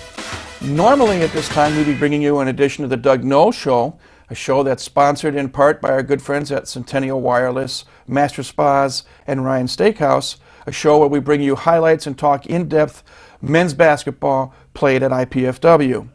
However, this week things are a little bit different due to some changes that were made at the university. On Thursday afternoon, a press conference was called by Athletic Director Mark Pope. It was held in the Royal Dons room in the Hilliard Gate Sports Center to discuss the status of the men's basketball program. And here now are some excerpts from Thursday's press conference. Let me start off by first of all thanking you all for being here. I really appreciate coming out on such a dismal day weather-wise. Let me start off by telling you that I met with Doug yesterday, and we had a long discussion about the status of the basketball program, and I told Doug that I was relieving him of his duties as head men's basketball coach effective yesterday. At the same time, I had a long meeting and discussion with Joe Pachota. Joe, as you know, is the associate head men's basketball coach, and I told Doug that I was asking him to serve as the interim head coach for the remainder of this basketball season. Let me say a few things about Doug and about Joe, and then a little bit about the timing and the reasons for this decision. Let me first talk about Doug. I have great admiration and respect for Doug Knoll. Doug, in addition to many other things, is a good friend. I've personally witnessed his strength, his dedication, his optimism, his hard work ethic, his integrity. Doug represented this program and IPFW very well. Doug never refused an appearance or an event that I asked him to, sometimes on very short notice. Doug's community involvement was outstanding, and I appreciated all of that. However, the program under Doug's leadership was not demonstrating the progress that I hoped it would, or that we expected it to. At the end of each season, I sit down with my coaches and we go through a series of reviews where we talk about failures and successes and goals and aspirations for the coming year, and we did that with Doug last year. We were not making the progress that I had expected us to make at this point in time, and I felt that the time was appropriate for a change. So the first question that you would want to know is why this point in time? Well, there's three constituencies that I believe the men's basketball program has to serve, and that I believe I personally have to serve. The first is the members, the student athletes of the men's basketball team. We needed to assure those gentlemen that I am 100% committed to building an outstanding men's basketball program at IPFW. I needed to develop a team that we are proud of each and every day when they take the court. That doesn't necessarily mean wins and losses, but that means an effort, a drive, a cohesiveness, a family-type approach. And I needed to assure them that I was going to make sure that that happened with this program as it does every program. There are examples in our department of coaches who have an outstanding family atmosphere, that work together as a unit, that function together. I believed, and it is again my personal feelings through observations, that that was not necessarily occurring with men's basketball. And so I felt it was time to make the change before members of that team decided that maybe they weren't necessarily in the best place at IPFW. I fully believe that we have an outstanding group of young student athletes in this program, many of whom are playing their first or just second year of NCAA Division I basketball. In fact, I believe everyone with the exception of David Simon. They deserve our best efforts to find a coach who will lead them through the times of difficulty that their schedule shows. They will get that effort from me. So that's my first constituency. The second constituency is this community. This community has supported men's basketball very, very well.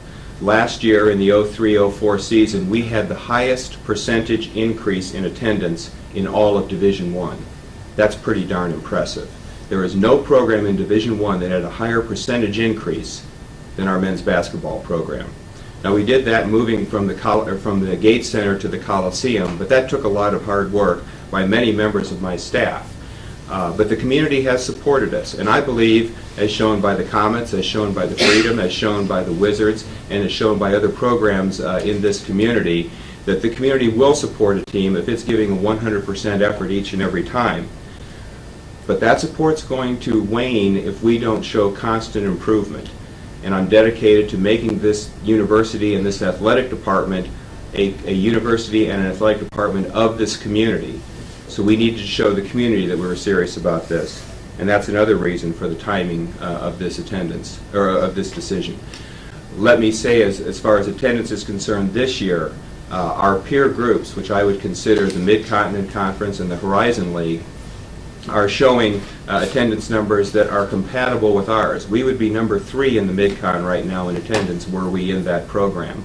That's pretty darn impressive for a 2-year-old program. Let us not forget that we're only 2 years into this Division I situation. But that segues into my third constituency, and that's conference. Conferences are watching us. I got more phone calls the day after we beat Utah State from conference commissioners and ADs of conference members than I have for any other single event that we've had. And we've had some pretty impressive events here at IPFW. They're watching us. I'm aware of that. We need to build up our RPI, our Ratings Power Index. If we don't have that kind of a success, conferences are not going to be interested in seeing us become a member. And so I felt I owed it to our continuing efforts to become a member of a conference to make this change. Conference affiliation remains my #1 priority. My #2 priority at this moment is to develop a men's basketball team of which we will all be very proud. So that's the reason for the reasons for the decision and the reasons for the particular timing. There are a couple of gaps in our schedule. This is one of them where I felt that Joe would have the opportunity to meet with his team before he was moved into a situation where it's game after game after game. Our last game was against Wyoming on Monday night, and there's a little gap between now and the game on Saturday, and I felt that it was as good a time as any to give Joe a chance to meet with the team and begin to install the things that he felt is appropriate to giving our best efforts. And let me say a few words about Joe. I have great faith in Joe Pachota. I believe that Joe will lead this team throughout the remainder of the season. The first thing that Joe said to me upon being stunned by the announcement that I'm making today is that he is not going to, quote, play out the string. He is going to play every single game as if it were the most important one in IPFW's history. That impresses me about Joe. I expect that Joe will be a candidate for the head coaching position, which is opening as of this morning and will remain open until we make a final decision on a new men's basketball coach.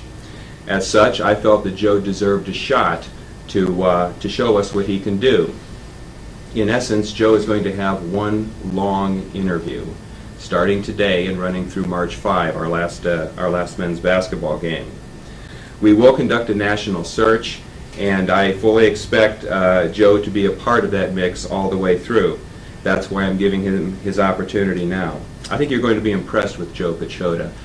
Joe does a lot of things very, very well, and I think he is the right person at this moment to lead us into this process. So Joe, let me hand it off to you and let you make such comments as you feel are appropriate. Great. Thanks, Mark. I actually would like to thank everybody for your time and efforts in showing up today. I'm thankful for Mark and the opportunity that he's given me to lead these young men as the interim head coach of IPFW basketball.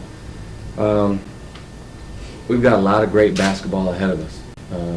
And my main goal and my main concern right now is the 12 individuals that make up our men's basketball program, and helping them to get to the level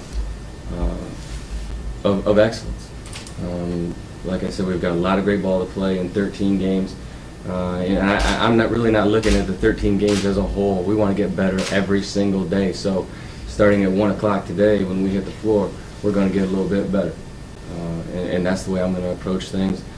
I'm confident in my abilities. I'm thankful for Mark and showing me the confidence that he has in me, in my abilities, as the interim head coach. And like I said, I look forward. Granted, it's a long interview process in 2 months, but I look forward to every single day and helping these young men not only become better players, but better people as well. Well, that's what took place on Thursday in the Royal Dons room at the Hurricane Sports Center. A change was made at the top of the IPFW men's basketball program, and with us now, we're happy to have him with us, is the interim head coach of IPFW men's basketball, Joe Pachota. And Joe, you've been with us many times on Mastodon Spotlight, and it's always been a joy to have you, but undoubtedly it's a little bit different situation here. Yeah, it's been a very strange last few days. We've gone through the situation that we have with Coach, and it's something where, my main concern right now are the 12 young men that are in our program, and providing leadership and direction for them, and just working every single day to get them better. I don't think we haven't stopped as a group. And we won't, so we've got a lot of work to do, and we're focusing on that right now. If you'll forgive me, I want to put a little closure on this crazy week, but I have to go backwards slightly before we go forward.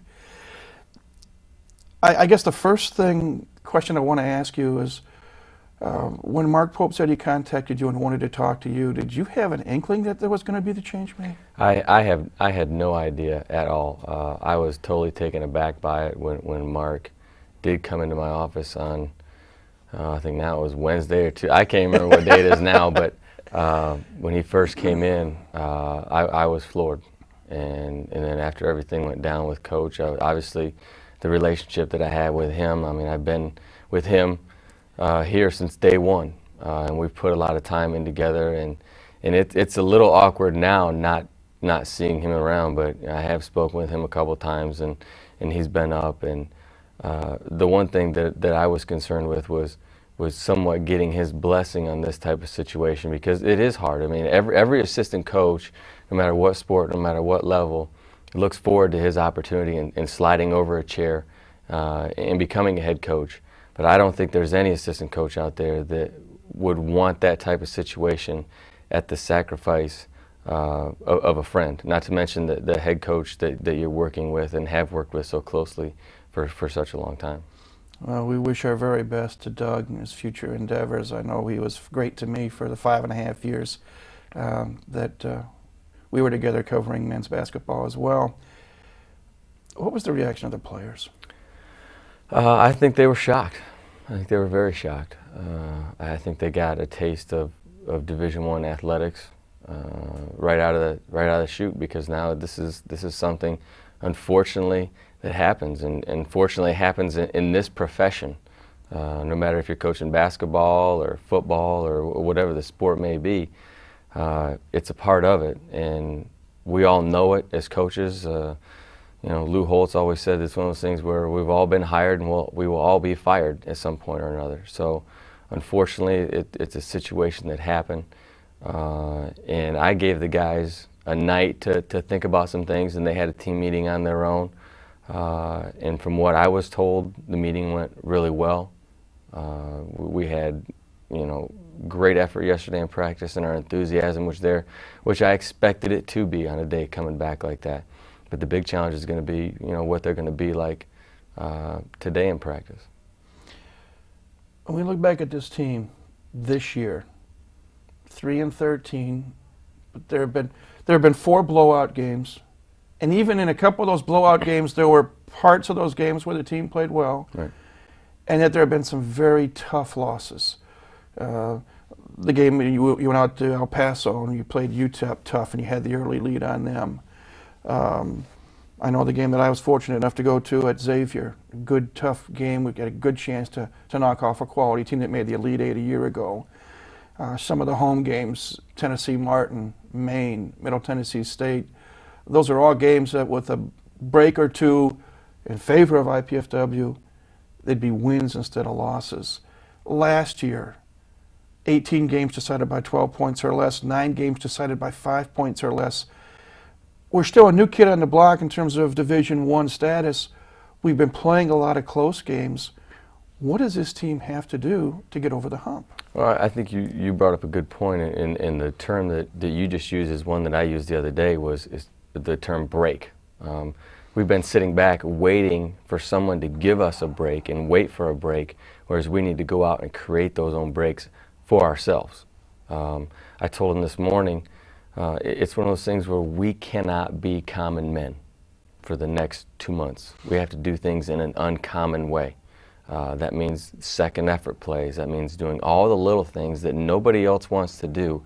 We have to do those things. And then you top it off with the talent and skills and the abilities that these guys have. There's no doubt in my mind we've got a lot of good basketball to play. Now it's just a matter of going out and doing it. For those of you that don't know a little bit about Joe, and for those of you just tuning in maybe for the first or second time here to Channel 56 Sports, Joe is a native of Battle Creek, Michigan, played his high school basketball at Lakeview High School. Correct. Lakeview. For some crazy reason over the years I keep thinking Battle Creek Central, I don't know why. You don't want to say that. But Joe and I have one thing in common. We both attended school at what was Concordia College in Ann Arbor, Michigan, now Concordia University. And Joe played a tough guard position, hard-nosed guard. Got into the coaching fraternity, and before you came here at IPFW, you were another one of my collegiate stops, Ferris State University up in Big Rapids. I guess first and foremost, a little bit of a biography here. What got you into coaching in the first place? I knew when I got into college, I knew I was going to play at the next level. So I knew right away. I was fortunate enough to know what I wanted to do for the rest of my life. There's some kids that when they get into school, they'll change majors and do this and that and really, think about what they want to do, whereas I knew going in what I wanted to do. So I looked at my 4 years as a player and really preparing myself to get into coaching. I loved playing. I mean, I love my life is always going to be my family, but I'm passionate about this game. This is a great game, and it's afforded me many opportunities to take me places and, not make a lot of money, but in the same sense too, I've had a great ride with the game so far, and I've had a chance to meet a lot of great people that have impacted my life in many ways. But I was lucky enough to know exactly what I wanted to do, and I knew right when I got into college that I wanted to get into coaching. Well, you were the first assistant hired by Doug when Doug became head coach 5.5 years ago, and you started out as assistant coach, and then I don't know if it was a year and a half ago or the start of last season, right, you were promoted to associate head coach, gaining additional duties and responsibilities. And now you're one step further. You say you're making the slide over to the big chair. Mm-hmm. Initially, how do you feel life is going to change for you now that you're calling the final shot on the floor? I don't know if it's going to change that much. I think it's just one of those things where now I get to stand up and move around even more than I used to before. I was very, very fortunate to work with Coach because he gave me so many responsibilities and gave me so many liberties in which to do them. Run it, whether it be in practice, games, in huddles, in timeouts during games. And you don't find too many head coaches that are going to be like that. So I owe that man a lot for giving me the experiences that I've had in the 6 years that I've been here. And more importantly, the freedoms and responsibilities that he gave me to help me get to that spot. But Saturday is going to be different. It'll be, I don't want to say it'll be a little bit awkward because it's something that I prepared for a long time, since 1990. I mean, I knew I wanted to be a head coach at some point or another. I just never thought it would be in a position where it would be here, not to mention at the expense of a good friend. As Doug relied on you to help prepare this team for all the games that they play. You now have to rely on a couple of your colleagues who are still with the staff, and that's Fred Andrews and Joel Cotton. And as Mark alluded to in the press conference yesterday, Joel Cotton is really an up-and-comer, and we had Joel on the program last year. How do you plan to utilize Freddie and Joel these last 13 games? Fred's going to stay with what he was doing as far as being our recruiting coordinator. Freddie does a tremendous job with that, and he's very good at it. I will continue to rely on him with some scouting responsibilities, maybe even a little bit more, whereas I step back a little bit from doing some scouting things. But Freddie's going to stay the course with what he is doing. Now he just has more to do. With Joel, like you said, Joel's a tremendous young coach, and there's times where when I look at him, I see me, you know, years ago. But Joel's a great young man. He's extremely hard worker, very smart, knows the game, understands the game. Obviously, his capacity has changed, and we're going to slide Joel into an NBA type of position where he's going to be doing a lot of advanced scouting. So right now, he's already begun working on Utah Valley State and Weber State. So those are games that are down the road a little bit. So he's doing some advanced work with that. That way it lightens Freddie's load and lightens my load as well. But I have all the confidence in Joel over the next 2 months that he's going to do a great job as well. How do you perceive Joe Pachota basketball as opposed to Doug Noah basketball? What kind of changes might there be in terms of what the public will see on the floor? I don't foresee too many changes, but the main changes that we'll make are we're going to play harder, we're going to play smarter, and we're going to play more as a collective group. Like I said earlier, we can't play like common men. We have to be uncommon in the position that we're in. It means we have to do the extra things. It means we have to do the little things. I told the guys this morning that we're going to play blue-collar basketball. For them not to worry about being white collar. I'll wear the white collar on the side, but those guys are going to play some blue collar basketball. At the same time, too, we're going to be versatile, where if somebody wants to get up and down and run, we'll get up and down and run and play some up-tempo. But in the same sense, if somebody wants to play half court and grind it out, we're going to put some shoulder pads and chin straps on, and we'll play that way, too. There was a comment in the press conference, and it was played earlier, that Mark made, that one of the things that impressed him about you is that you made the comment to him that you're going to play each and every one of these 13 remaining games this season as if it was the most important game, and I'm paraphrasing now, in the history of the school. Interesting choice of words. Yeah, that is, and that's the way we're going to look at it. I mean, since we've been Division I, we've played a lot of great places. We've played a lot of really good programs, but my approach to it, and one that I'll convey to the guys, is our biggest and most important game is tomorrow afternoon at 3:15 against Youngstown State. And to even backtrack with that, our most important day is going to be today, in how we prepare for practice today, which in turn will directly reflect how we play tomorrow afternoon. So I've tried not to look at the big picture, because if you step back and look at the big picture, it can seem overwhelming. You know, I've told the guys we're focusing on what's in front of us, and we need to prepare day by day. Well, let's look ahead to Saturday's game. Home game at the Coliseum. I think tip-off is at 3:30. The opposition, the Penguins of Youngstown State, member of the Horizon League. And in all honesty, Joe, and this is just me selfishly speaking, looking at the numbers, couldn't be a better opponent for you to get your collegiate head coaching career started, because Youngstown State is struggling, as is IPFW. Youngstown State started off, they won their first 2 games of the year, but they have lost 12 of their last 13. They're 3-12. They are averaging just under 60 points a game. I think their leading scorer is averaging just over 14 points a game. But we've had some interesting games in the past with Youngstown State, both here in Fort Wayne and in Ohio. Your immediate thoughts on this game on Saturday? I wish we would have played it Wednesday afternoon. But I look forward to it. I think the guys are going to be ready to play. I think they're eager right now to get out there and go to work. But we had a great scouting report this morning. Guys got the breakdown on paper and on film as well. Youngstown is, like you said, a team that hasn't experienced a lot of success, very similar to us this year. But in the same sense, too, they're scrappy, they're going to play hard, and they're going to come in here thinking that, and looking at the overall situation and think, boy, here's a program that's in the same situation we are record-wise, but they're dealing with some adversity. We can come in here and knock that off, and I knock them off. And I told the guys this morning, I said, we can't allow that to happen, and we're going to come out ready to go on Saturday afternoon. And then what Doug never liked me saying, but I'm going to say it to you and get you broken in. Right away, right after Saturday's game, you get your first road game Monday night. Going to be an interesting choice of where we're going. It's going to go to Kent State, Ohio, or Kent, Ohio, I should say, to take on Kent State University. And we all remember what happened last year here with that Hail Mary shot. Right. A quick thought to Monday night's game. No, you may not like to do that, but looking ahead, the first road game against a team that shouldn't have beat us last year. Right.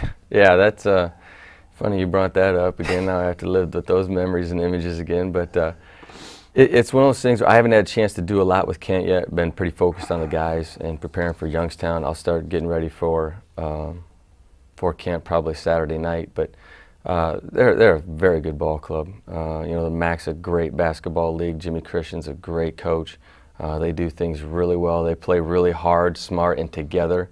So, I mean, they're coming off a situation where they're going to have a conference game on Saturday. So, both of us playing almost at the same time, and we're on the road in a tough environment.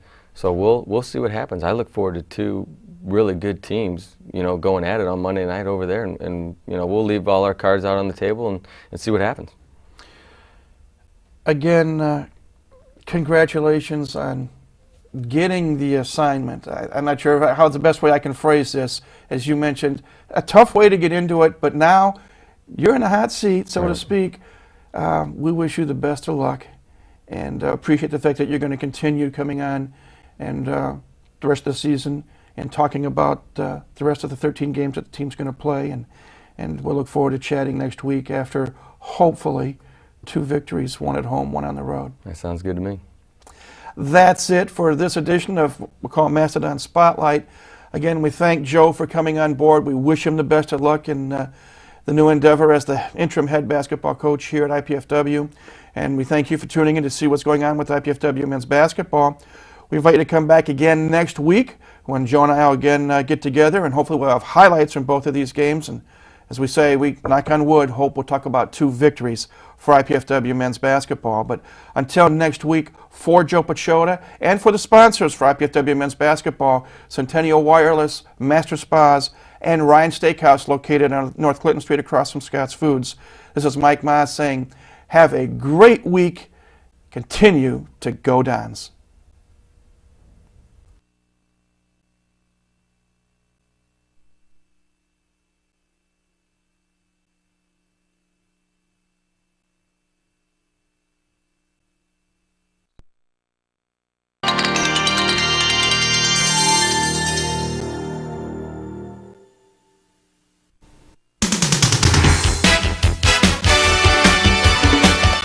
The IPFW men's and women's basketball seasons ended on March 5th, but that doesn't mean that basketball is over completely for 2004-2005. On this special edition of Mastodon Spotlight, I've brought some friends along, and we are going to take a look at the brackets and see if we can figure out who is going to win the national title in men's and possibly women's as well. Please stay tuned. A special edition of Mastodon Spotlight is just ahead right here on College 56 Sports.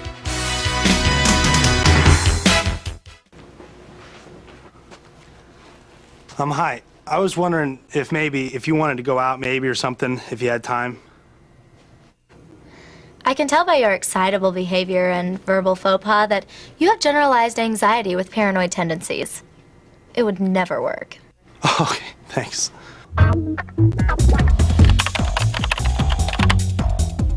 Indiana University, Purdue University, Fort Wayne. One university, 2 great names.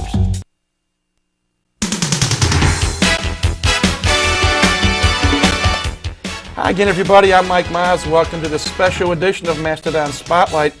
We're not going to talk about IPFW this week, but we're going to talk about basketball in general, including some opponents of IPFW this year that made it to the big dance. As I said, I brought some friends along, and I really appreciate them coming in. To my immediate right, Tommy Shegler from Channel 21. To Tommy's right, Pat Hoffman from Channel 15. And to Pat's right, Brad Brown, also from Channel 15. And Tommy did some radio work this year for IPFW women's basketball, and Pat and Brad did some TV work. Yeah, I almost said Randy. Almost said Randy for some dumb reason. We're off to a flying start. But we asked Brian Bowes, formerly of Channel 33, to come over too, but Brian is got up a little bit late today. And, calling him out. He couldn't make it, but he will. Hopefully, he will be here for another show that you'll see down the road. But first and foremost, guys, before we start looking at the brackets. Boy, you can tell it's Tuesday morning. What do you have in that Coke? I don't have any information. One brief comment on the IPFW basketball programs. And Tommy, we'll start with you first. You worked women's basketball primarily. Thoughts on Bruce Patterson's season, and then we'll get to the guy Pat and Brad about the men's team. Well, I think Coach Patterson definitely is finding out or going through a process of trying to convert from the NAIA into NCAA. I think he found out that his system, the Cornell system, was not going to work in NCAA, and he needs some post players. More is the most important thing. It's a young team, but it's filled with guards. They have some great guards. John Lewis Carlisle had a fantastic year, but they really need to get some help down low, because every time they went up against any team, which almost every team out there has at least one good post player, they were just getting hurt. So I think that has got to be first and foremost in the offseason. Get some post players in here to go with a complement of good guards that they have and young guards that they have in the backcourt, and then maybe you'll start to see a little bit better. But they played better down the stretch. They were in quite a few home games, quite a few very close games. They won a couple. So, I mean, it got better as it went along, but needs some post help. And they only lose 2 players from this year's team for next year, and that's going to help a lot. Exactly. Pat and Brad, you guys, you filled my role beautifully. Thank you very much. As some of you know, Channel 15 bought the rights to IPFW men's basketball this year, and you guys did a great job on the tube. Let's talk briefly about the men's team, because it was a season from heck.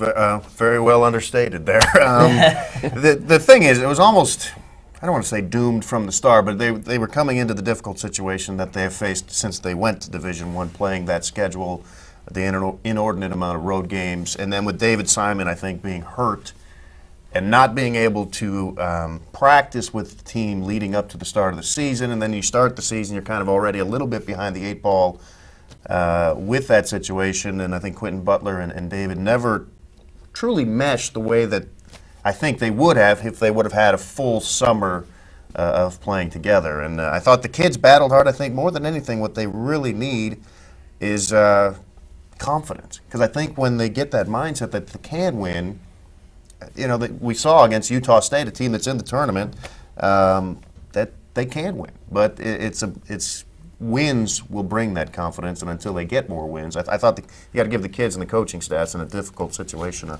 lot of credit for sticking with it. I never saw this team quit all year. I really think in light of everything that happened over the course of the season, I agree with what Pat says, particularly in the final, let's say, 4 or 5 weeks of the season.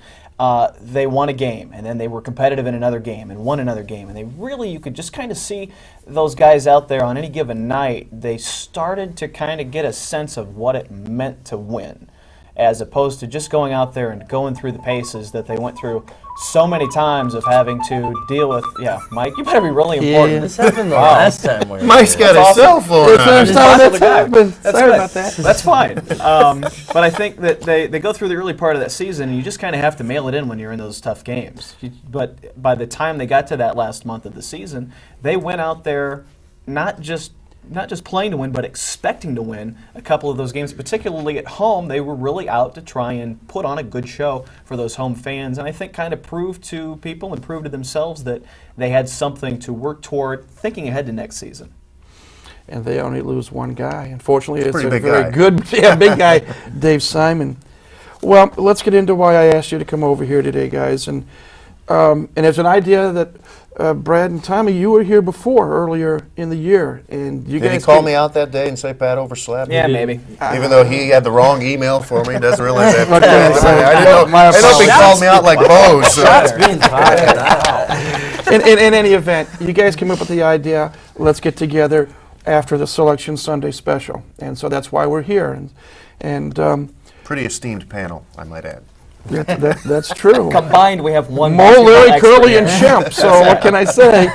But let's get into it, and we'll talk about the men primarily. And if we have time, we'll talk about the women. If not, we'll leave a postscript for them. But first and foremost, the 4 number 1 seeds: Illinois, Big Ten champion; Washington, the surprise number 1 Pac-10 postseason champion; North Carolina, which got knocked off in the semifinals of the ACC tournament; and Duke, which won the ACC tournament for the 5th time in 6 years. Real briefly, fair picks to be number 1? Well, I think, Washington, you call Washington a surprise pick, and that's come up a lot in the course of the conversation of these couple of days. But I think a big part of that is the fact that nobody east of about Oklahoma City has really seen them play a whole lot. And I think that we had a chance to air that Pac-10 championship Saturday night on Wayne TV, and you really had a chance to see a team there that is impressive. And I think the selection committee was very open on Sunday that Kentucky played their way out of a number 1 seed. A couple other teams over the course of the weekend, I think, perhaps played their way out of a number 1 seed. And here's Washington winning and winning and winning again. And Who are they playing? Yes, given, but I like the fact West Virginia, number 1. I like the fact that they gave that number 1 seed to a conference champ. They at least took that into consideration. Where is the lack of a Big East team as a number 1 seed? Where are you from, Tommy? I happen to be from the East Coast, but I contend year in, year out, ACC always gets the pub, but Big East year in and year out is the best all-around conference. Almost every single year. They've had 3 out of the last 5 national champions. Syracuse looked dominant all the way through the Big East tournament. I just think that they deserve the number 1 seed. What I thought was interesting is I think the committee this year put more emphasis on the conference tournaments than they have in the past. It's like they kind of used to distance themselves, saying your body of work for the entire season is more important than just what happens in that 1 week. And I think overall it is, but I think this year we saw a little bit more emphasis on how teams did in the conference tournament. Obviously, Iowa was 7-9 in the Big Ten was in a little bit of a surprise. I mean, their overall final record ends up 21-11, but 7-9. I think the way that they played in the Big Ten tournament, and the way they've responded, I guess, to the initial hit that they took when they lost Pierre Pierce was obvious, and I guess the way that Alfred has regrouped that team was enough to impress them. I think they were 6-6 after Pierce was let go, but they also threw out the at the end. The committee also threw out the polls. They didn't seem to really follow the polls at all. Louisville, I think, was ranked, what, 4th? 4th in the country, and they got a 4 seed. Right. And I think Washington ended up 8th in the final poll, but before that, they were 14th. And they get a number 1. So it's like, they watch it a lot more than I do, so I can't really argue Washington too much. was 3rd in the RPI, I think, and they've gone on and on and on about that RPI and how they tweaked it and went back and forth with it. So you can throw all kinds of numbers out there. I will agree with Tommy that a couple of the Big East teams kind of got jobbed a little bit on their seeding. Probably should have been higher than they were. Syracuse at a 4, that's a bit sketchy there. You could probably even, West Virginia was a 7, probably should have been a 5 or 6 over a couple other teams that ended up being 5 or 6. So, that's just kind of the beast that is picking 65 teams. But I'll say this. Sorry, Mike, I talk too much. The best thing about the argument about these seedings, unlike college football, which to me is a joke, they can settle it on the court and say, you know what, I should have been a 4, I should have been a 2, I should have been this, I should have been that. You can at least go out there and prove that you should have been, unlike college football. Bottom line is, I've said my political statement. Bottom line is, one team has to win 6 games to take home the bacon, and let's see what happens. 65 teams have that opportunity. Let's try to go through these brackets, and we'll start with the Chicago. I hate this. I'm so used to all these years, East, West, South, and Midwest, or I go back dating myself. I can remember the days of Mid-East, Midwest. regionals. Now they name them by cities. Well, that's fine. You sound like a bitter old man, but just let it go. Be careful now. I'm only 24 and I agree with him. How do you remember this? You'll remember who won the West Regional year after year. You won't remember. Yeah. You don't look a day over 35. Who won the Albuquerque Regional in 2005? Really? Well, let's start with Chicago, and we start Chicago with Illinois, the #1 ranked team in the country. They're the #1 seed. And real briefly, opening round games in Chicago, Illinois takes on Fairleigh Dickinson. Texas plays Nevada. Alabama takes on Bruce Pearl's Wisconsin-Milwaukee Panther team from the Horizon League. Boston College, which started out 20-0 but then split their last 8 games, they're going to play Penn, the Ivy League champion. LSU-UAB is a good matchup, I think, the 6-11 game. Arizona, Lute Olson's team, taking on Utah State, who IPFW defeated here at the Coliseum earlier this year, but Utah State won their conference championship. Southern Illinois against St. Mary's out of California, and then Eddie Sutton's Oklahoma State Cowboys taking on Southeast Louisiana. Tommy, go first. Who do you think is going to win these first round games? Okay, well, I'll just go on down. Obviously, Illinois, not much of a problem picking them there. I think Texas will get by Nevada. Nevada had the run last year with Kurt Snyder. I don't know if they'll get it done again this year. Texas has been up and down, though. That could be a good game. Alabama, I think, is one of the 5-12 game. You're always looking for the 5-12 upset. I don't think it'll happen here. I have Penn taking out Boston College. They did not look good down the stretch and looked terrible against West Virginia. I just think that they have lost whatever they had over the course of that first 20 games. LSU's team is not getting a lot of pub out of the SEC. I think that they'll do a good job and get the job done. Arizona, I have St. Mary's knocking off Southern Illinois and then Oklahoma State. Finish the region out in your sheet, Tommy. Who do you think is going to go in the second round? If we got an Illinois-Texas matchup, I got the Illini moving on. I have Alabama knocking off Penn. Then I have Arizona, Stoudemire. I think the inside-outside game too much for LSU. Then I'll take out Oklahoma State over St. Mary's. And I have Arizona taking out Oklahoma State. Illinois taking out Alabama. And then Illinois going to the Final Four out of the Chicago region. No tough pick there. Real surprise. Patrick, we'll let you talk about your expertise. I'm kind of the jokester here. I was the only one left without a pen or a beverage here. So, there you go. Right with something. Let's play with it. I could use a little more. When does this show air, by the way? Later this week. Prior to Thursday? Yes. I believe possibly Tuesday or Wednesday. Okay, I was going to say, if it was Thursday, I'd say, or if it was Friday, I would say, well, I went pretty much the way I expected. You know what, I think, just cheating over on Tommy's sheet, I think the only thing in the first round where we're different, I think I have Nevada beating Texas. Mm-hmm. So I think everything he said in the first round were the same. I've got... you have BC beating Penn, too. Oh, yeah, sorry about that. That's... those Ivy League schools. I think Boston College getting a little bit of a bad rap. I think once you get that first loss, when you've been undefeated for as long as they were, it's going to take you a little while to regroup. I'm not saying I don't have them going a long way, but I do have them winning 2 games. So my first round winners, I got Illinois, Nevada, Bama, Boston College, LSU, Arizona, St. Mary's, and Oklahoma State. Coming out of that, I've got Illinois beating Nevada, taking on Boston College. After that, who beat Bama, Arizona over LSU, and Oklahoma State beating St. Mary's. So, and then Illinois, Oklahoma State, and then Illinois. Right. Yeah, the region starts and ends with Illinois. I think that's just very evident that they are far and away the best of those 16 teams there, and having the chance to play in Indy and play in Chicago, we've been talking about that. That's been going around. That's huge for them to get a chance to play on home courts, and we'll see the same thing on the other half of the bracket with Duke and Carolina and Charlotte. Syracuse has got to be sitting there wondering why they're not playing in that Syracuse regional, perhaps, when they get to if they would happen to move on to that 3rd and 4th round. But the only upset I had in the first round was St. Mary's over Southern Illinois. I got a chance to see a couple of their conference tourney games and kind of impressed what I saw there. So were you up late? Oh yeah. I got to see a couple of them too. That's just because I'm kind of a night owl. Basketball, you kind of burn the midnight oil with some of these, and I like Arizona to the Final 8. Salim Stoudemire and that team is pretty impressive. They stumbled a little the last couple of weeks of the season, but Illinois over Arizona in that regional final, and I just think that. We'll see when they get to the Final Four. It's going to be hard for me to sit here and look at Illinois in the Final Four and pick against them. I hear a lot about Carolina, but that Illinois team, forget that loss to Ohio State. They're good. They're very good.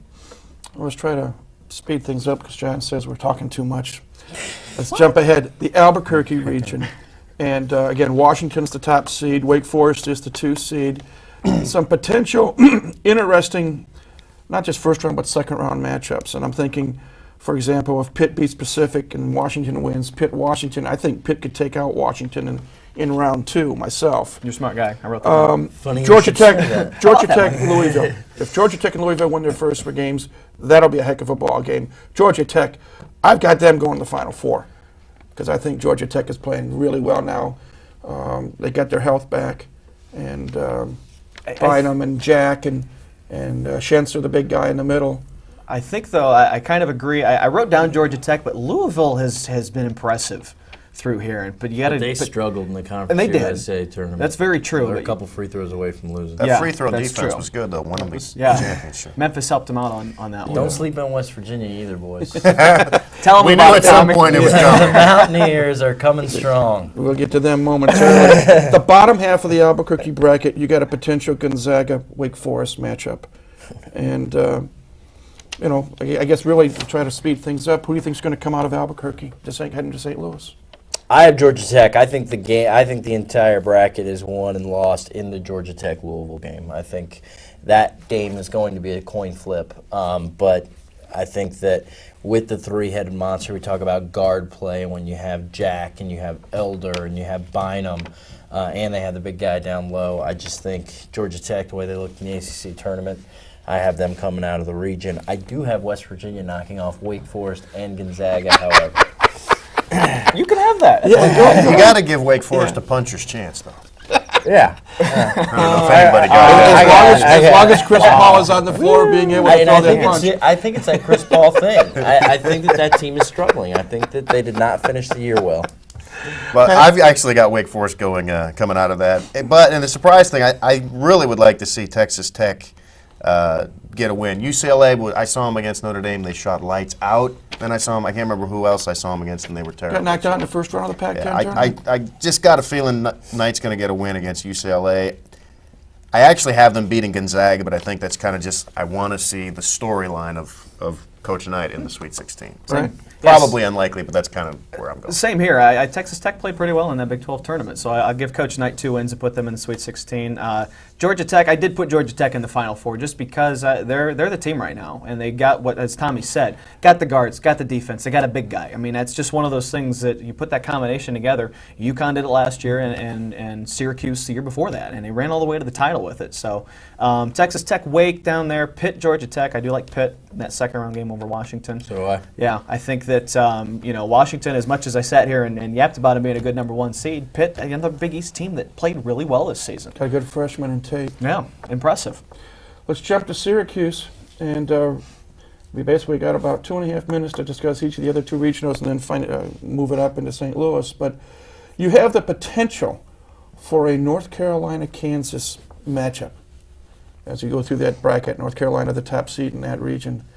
UConn, the defending national champions, are still around as well.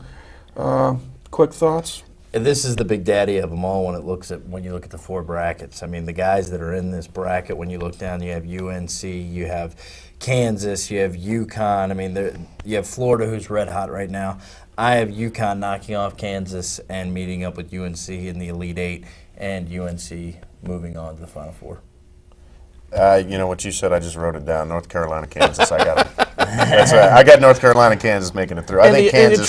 For those of you that may not realize, the intriguing part about North Carolina, Kansas, North Carolina, coached by Roy Williams, and who used to coach at Kansas for 15 years. I took a couple upset specials in this bracket just because it's been kind of cut and dry with everybody. We take New Mexico as a 12 seed over Villanova in that first game. Just you got to pick a 12, and looking at those other 12s, Milwaukee and GW and ODU, not really impressive. New Mexico's got potential there. And I'm going to take Wisconsin over Kansas in that second round game, just because I can't sit here and give you any strategy for that. I'm not a basketball expert on that one, but and UConn and UNC, I think 1 and 2 in that regional final, but UNC is same as Illinois. They are really, really good. Austin region, Duke the top seed, Kentucky the 2 seed. I can see a potential Kentucky-Cincinnati match in round 2, and I would give the edge to Bob Huggins myself. I'm hoping to see a regional semifinal with Duke and Michigan State, because Pat and I are both native Michiganders, so I root for Tom Izzo. And don't forget Oklahoma, who has played well of late. Quick thoughts, Tommy, on that region? You guys aren't going to like my pick because I got ODU knocking East off. Coast bias here. Knocking off Michigan State, and I think that Duke is a very weak #1 seed. I think it begins and ends with J.J. Redick, and I don't think he'll be able to shoot them through. Syracuse will be way too athletic and way too big. They're long, they're fast. That zone will give them fits, and so I have Syracuse meeting up with Kentucky in the Elite Eight, and Syracuse going to the Final Four. Pat? Quickly, Duke and Reddick shoot over that zone. I got Duke playing Kentucky in the regional final there with Duke coming out of it. Tommy and I, it's kind of creepy to hear him talk about that. I'm here to balance these two. Yeah, that's Syracuse is another very good team. They've been very impressive all season, and Duke is only going to go as far as 1 or 2 players take them. Don't have the depth, I think, to take on Syracuse in that game. So put Cuse through with Kentucky. I did pick Iowa over Cincinnati in that first round game. I think Alfred's got those kids playing really well right now. Yeah, Duke has got 3 players. You got Reddick, you got Daniel Ewing, and Williams in the middle has got to stay out of foul trouble. Yeah, they get past those first 3, and they're out of luck. They still have Coach K on the bench too. That's true. Well, that's Boeheim across the way now. You gotta I'll take take that. him. Okay, we're now in St. Louis, guys. Final 4. Talk briefly who's going to win the semis, and just go ahead and see who your national champion is going to be. Tommy? I have Illinois topping Georgia Tech in the first semi. I have Syracuse topping UNC in the second semi, and I have Syracuse winning the national East Coast bias.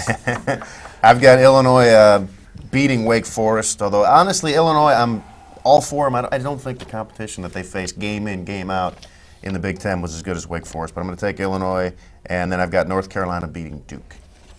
That'll be one to see. I'm sitting here with that same Final Four as Schegler has, and I didn't write anything down because it's just hard to do that. I think Carolina over Syracuse. Because he can change it. Yeah, I know. I'm going to change it again. If you tune in a couple weeks, if you see the next episode of this one, I'll change right before the Final Four. I think Carolina over Syracuse. I think they've got a lot of weapons right there to kind of offset what Syracuse brings to the table. And I still think Illinois, I think they are a legitimate #1 team that we haven't seen in a long time, and I think the record shows it. And yeah, the Big Ten didn't really have much to offer for them this season, but I think that they're just that good.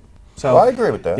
Illinois and Carolina, I think, give you the 2 big ones there, and I'm going to take Illinois over Carolina just because everybody in the world's picking Carolina at this point. So I'm just going to be bad. I'll be rooting for Illinois. I know I'm like everyone in the world, Brad, because I'm picking in the 2 semifinals. I'm picking Illinois to beat Georgia Tech, and I'm picking UNC to knock off Duke in round 3 because they didn't get to play in the ACC tournament. 3 out of 4 ACC teams. Yeah.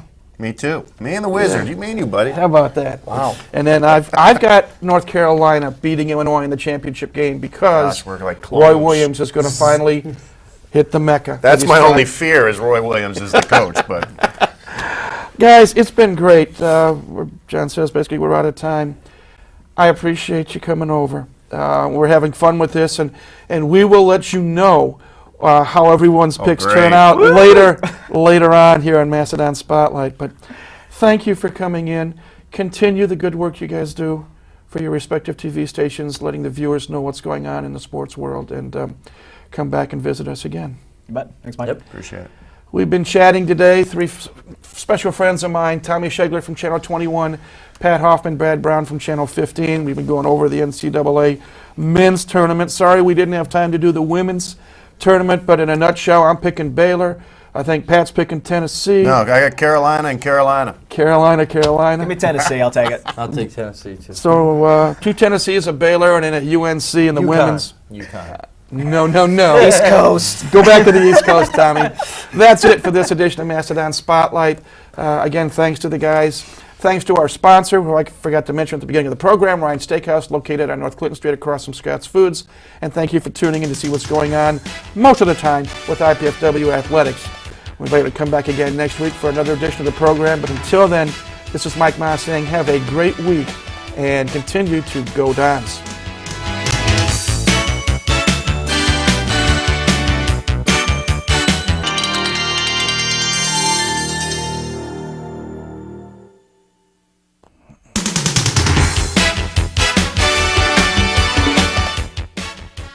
On last week's edition of Mastodon Spotlight, some friends of mine and I tried to talk NCAA tournament basketball and make some predictions.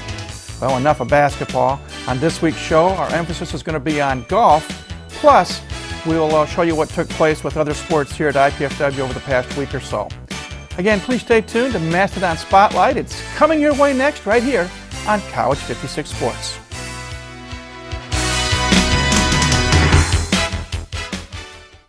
Do you have everything you need? Paper, pencils? We only ask that you do your best. And make you a snack.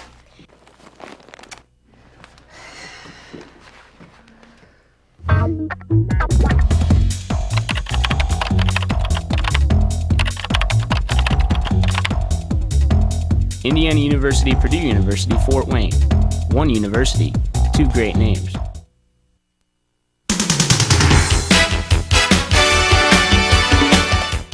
Hi again, everybody. I'm Mike Maas. Welcome to another edition of Mastodon Spotlight, where we talk IPFW athletics.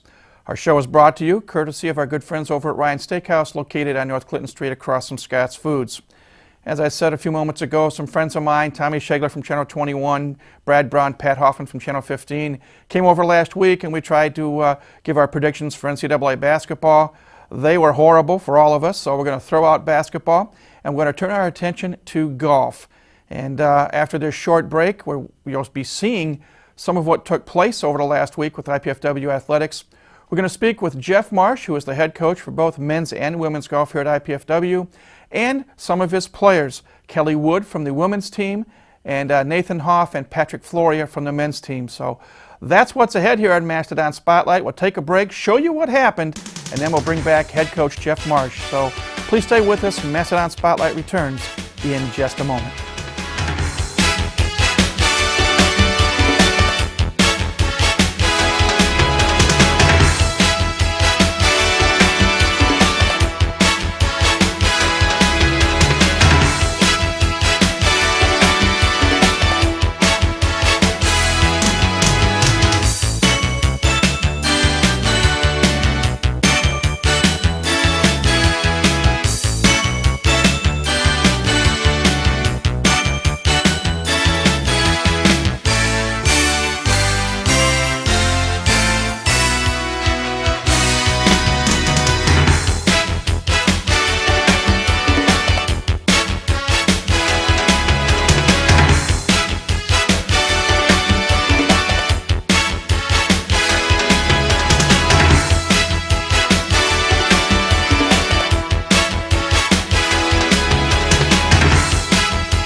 Mom, Dad, you know we love kids, and I've made a decision that will totally change my life. Cameron's too. It's a huge responsibility, leading someone into, who knows, communication or science or math. That's what life's all about, right? Learning so you can pass on knowledge to younger minds. Dad, Mom, I want to be a teacher.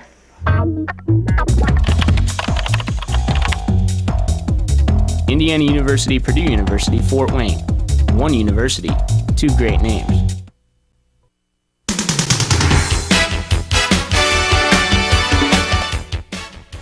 Welcome back to Mastodon Spotlight. As I said a few moments ago, we're getting away from basketball now, and on this week's program our attention is directed towards my favorite game, the game of golf.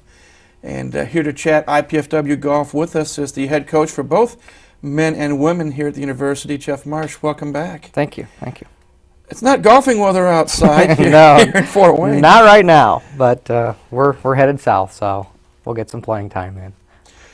In a little while, we're going to talk to some members of your teams, and I get a feeling they're anxious to get out of town and They are. head south. You're going to be playing in a tournament in the upcoming week down in warmer temperatures, warmer climates. But before we talk about the makeup of the two teams, let's talk a little bit about some of the things that have transpired from the last time we chatted in the fall. Obviously, the kids have gone to class, but the first thing I want to talk about, your assistant, Kim Moore, gets to play every now and then. Yes, And she although does. this happened in late October, she had a tournament that she played in and defended her championship. That's right. She's the two-time now U.S. National Amputee Champion, and she went out west and defended her title and played very well, was very pleased with it, and I'm proud of her. She did good. So later on this spring, we're going to hopefully get her on. I think the viewers would love to find out more about her. Then in December, you got a chance to rub elbows with some of the best teachers in the game. Absolutely. I had an opportunity to go down to the PGA's National Teaching and Coaching Summit. And the first day of the summit is actually a nationwide Play Golf America Day that the PGA does. It's actually, normally it's the month of May, is a free lesson month where it consists of 10-minute free lessons. And that day, they just have a one day, and any of the public can come out and teach. And there were around 40 of us that were there from across the country as far as PGA professionals teaching. And I taught for a solid 5 hours, which was very nice, very good. And I had an opportunity to listen to some good teachers. Standing right next to giving lessons alongside of past national PGA Teachers of the Year. So it was a very good learning experience for me, and just all around good. That's neat to rub noses with some of the best teachers in the game, period. Absolutely. Now, next topic I want to discuss briefly. It's something that all the coaches in the athletic department strive to have their student athletes do, and that's perform well in the classroom. And looking here, a note that Sports Information Director Rudy Jovich had sent to us. Highest team GPA first semester of this 2004-2005 academic year goes to men's golf. Right. Congratulations. Thank you. It's difficult for us when it comes to academics because our season being a split season, so to speak, we play in the fall and the spring. They start out right away day one with having to juggle both academics and golf season. And we go to the middle of October doing that, and then after that we hit the books pretty hard, and the men's team responded very well, coming out with a 3.11 GPA, which for all the men's athletic teams was the highest, or one of the three highest. So I was very proud of them. And then the ladies, they did well at the same time. Their GPA was over 2.5 as a team, and for a first-year program, very acceptable. So very proud of both of them. And real briefly, Patrick Leffers on the dean's list, Matt Fry, Nathan Hoff, Craig Sauter, Chad Wilson on the coaches list. 3-pointer better, that's awfully good. And actually for Pat Leffers, that was his third straight 4.0. So Patrick's holding up his end for the men's team. He So. really is. Yep. Final thing before we start talking about the teams, and we'll talk about briefly, you also do work within the community, which not many people really know and realize. All the athletic teams try to do something in the community, and in this case, the American Red Cross was your venue, and the team donated blood. Now that we've got both programs up and running, we've been talking to with the teams as far as some of the things that they would like to do. Again, with having a split season, it's difficult for us to do some stuff in season. So the first thing that they really came up with, based on things that are happening overseas with the war, other issues around the area itself, they came up with an idea to go to the Red Cross and donate some blood. And overall, we donated 11 pints of blood on a Saturday morning, so we're very proud of them for doing that. It's also a very unselfish act. It's difficult to give up yourself as far as time and everything, but also to donate something of yourself, such as blood, is a very unselfish act on their part, so very proud of them. I was going to get into the makeup of the team somewhat, but we talked about that in the fall, and John says we're starting to run out of time a little bit. So what I want to jump ahead and is to talk about the schedule And we mentioned that both teams, you guys are going to make a little trip down to Indy wee hours of the morning and fly to Florida. And by the time this program is actually aired, you will have participated in it, and we'll let the viewers know how things turned out. But you go down to Florida, and you're going to play in the Butler North-South Intercollegiate next week. Good tournament for us, first tournament for the spring. There's actually a total between men's and women's teams, 26 teams there, 12 men, 14 women's teams. So it's going to be a good test for us right out of the gate to start. So looking forward to this one.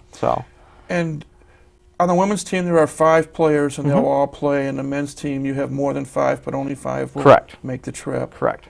Patrick Floria, Matt Fry, Zach Buchanan, Nathan Hoff, and Andy Campbell will make up the men's team. And then the 5 ladies will make up the women's team as well. Okay. And then real briefly, because again, John's saying almost out of time, the rest of the spring schedule, and again, we're going to have you back later in the spring. The men's team on the 21st, 22nd, both teams will be at Butler, weather permitting. And then in April, the men's team will go to Eastern Kentucky, Cleveland State, and the Dayton Invitational, while the women will play at the IU Invitational, Loyola University, and Youngstown State Invitational. So a busy next 2 months for both teams. Yep, definitely. But they're looking forward to it. They're chomping at the bit to get outside. So. And I have high hopes for them for this semester, or this portion of our schedule versus the fall. So. And real briefly, hopes and goals from a coaching standpoint for these 2 teams. Continue to progress, that we've done in the fall. The women's team still kind of learning their ropes and taking their lumps a little bit. The men's team is still building on their success as far as their playing success that they had from last fall versus last year. But I look for them to really, especially the last 3 tournaments, I look for them to play very well. I appreciate you coming over. My and pleasure. Knock on wood, hopefully before we're done with the season's programs, we're going to hopefully get out to Deer Track if we can make those arrangements and film some of the players at work. But good luck on the trip, good luck on the upcoming season. Thank you, appreciate it. We've been chatting with Jeff Marsh, the head coach for both men's and women's golf here at IPFW. We're going to take a break, and when we come back, we're going to chat with 3 members of the teams. Kelly Wood is the captain of the women's team from Concordia High School. She'll be here, and she'll be flanked by Patrick Leffers from Bishop Dwenger and Nathan Hoff, who is a freshman from Mishawaka Marion. And that conversation with those 3 will take place when Mastodon Spotlight returns in just a moment.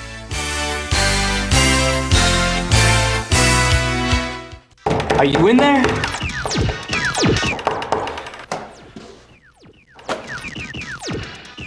What's up? The show's at 7.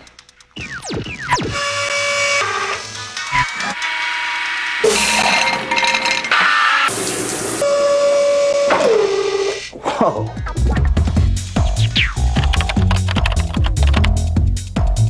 Indiana University, Purdue University, Fort Wayne. One university, 2 great names.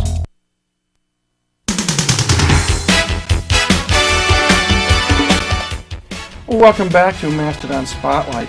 Our emphasis this week's show is golf, my favorite sport. And right now we have a chance to talk with 3 student athletes here at IPFW, members of the men's and women's golf teams, respectively. To my immediate right, we welcome freshman Nathan Hoff from Mishawaka, Indiana. To Nathan's right, Kelly Wood. Special to me because she's a graduate like my kids were from Concordia High School here in Fort Wayne. And to Kelly's right, Patrick Leffers is a graduate of Bishop Dwenger. Patrick is a junior. Kelly is a junior. Nathan a freshman. Welcome to all 3 of you. I was always taught to go ladies first. So Kelly, you're first up. Please tell us a little bit about yourself. Well, my name is Kelly Wood, and I did go to Concordia. I'm a junior. I started playing golf when I was a freshman in high school, and I quit for like 3 years after graduating. I didn't play. I went to Ball State, came home to save money, and found out that they had a golf team, and so picked it back up. And here you are. And here I am. Nathan, tell us a little bit about yourself, please. Oh, my name is Nathan Hoff. I was born in Michigan City, raised in South Bend, Indiana. I went to high school at Marion, and played golf all 4 years there. I actually started playing golf when I was 6 years old.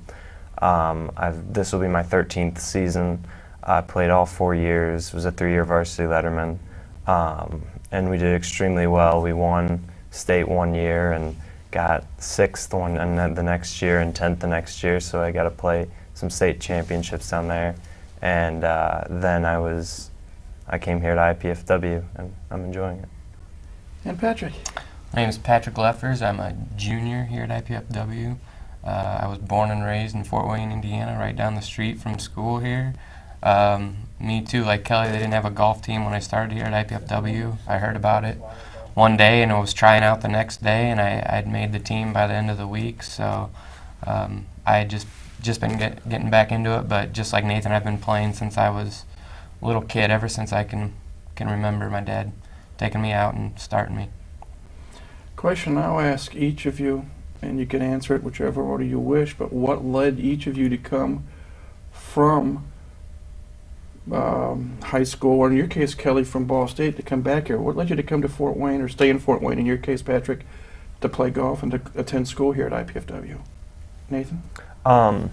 Well, out of high school, I had done well with academics.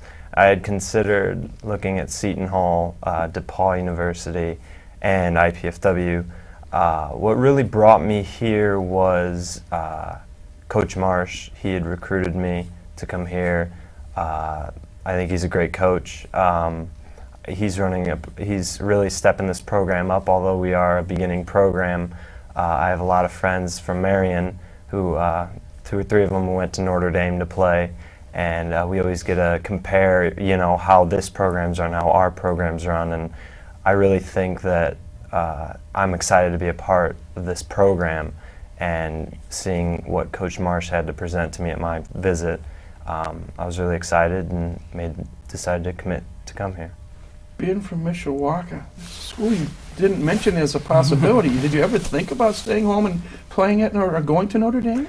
Notre Dame I was borderline for the academics at Notre Dame. I have an uncle who works at Notre Dame, and it seemed tempting, but then again, it was so close to home, and I kind of wanted to get away. And just actually driving down today and over the past week, I've been playing golf, and you can tell when you get out of the range of the lake effect snow that you see in South Bend. So coming here to Fort Wayne, you get a little extra just being a little south of South Bend. So it was tempting, but I don't know if I would have had the will to do it.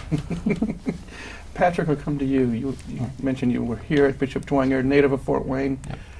Any thoughts of going anywhere else? I did. I had taken visits down to Purdue and Indiana, both large schools, and they just didn't seem to fit me. I kind of like the small atmosphere around here. It's getting much bigger, and I'm getting used to it, but I was nervous at the time. And my mom had just found out that she was pregnant with her 4th child, my little sister now, Leah.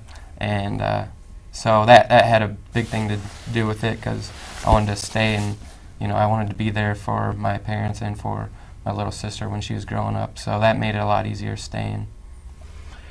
Kelly, you were in school about 85 miles south of here, and you came back here. I think earlier you said maybe to save money, but were you going to come back to IPFW even if there wasn't a golf team?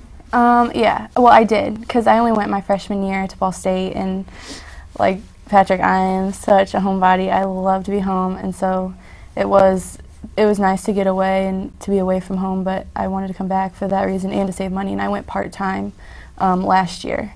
And I found out from a couple girls that there was a golf team, and that was just another appealing aspect of IPFW, that they had that I had the opportunity to play. So it was more so I was here, and then they started a girls team, so that was just a plus. What's been the biggest difference that each of you have seen from playing competitively in high school to now playing competitively collegiate-wise? Because you've all had a chance this past fall getting the women's program started, and Nathan, in your case, being a freshman. Patrick, you had a chance to actually play last spring here.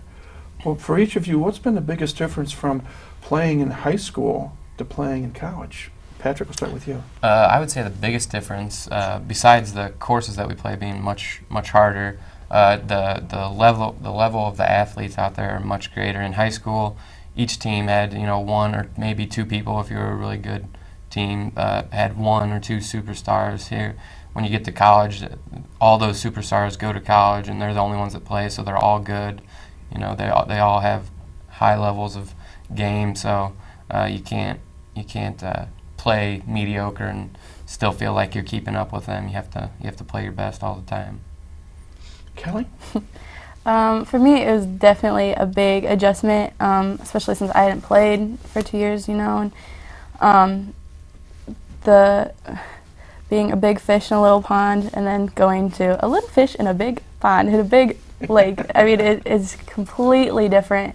I had never played, walked at least 36 holes. The same, it's just it's a big adjustment. But like Patrick was saying, being Division I and playing Division I teams, I mean, the skill level is amazing. I mean, there's girls out there that it's crazy, and the girls have to play from the men's tees, so that's another. You gotta add some length here. Oh, it's just an extra club or two. Yeah. Shot. Yeah.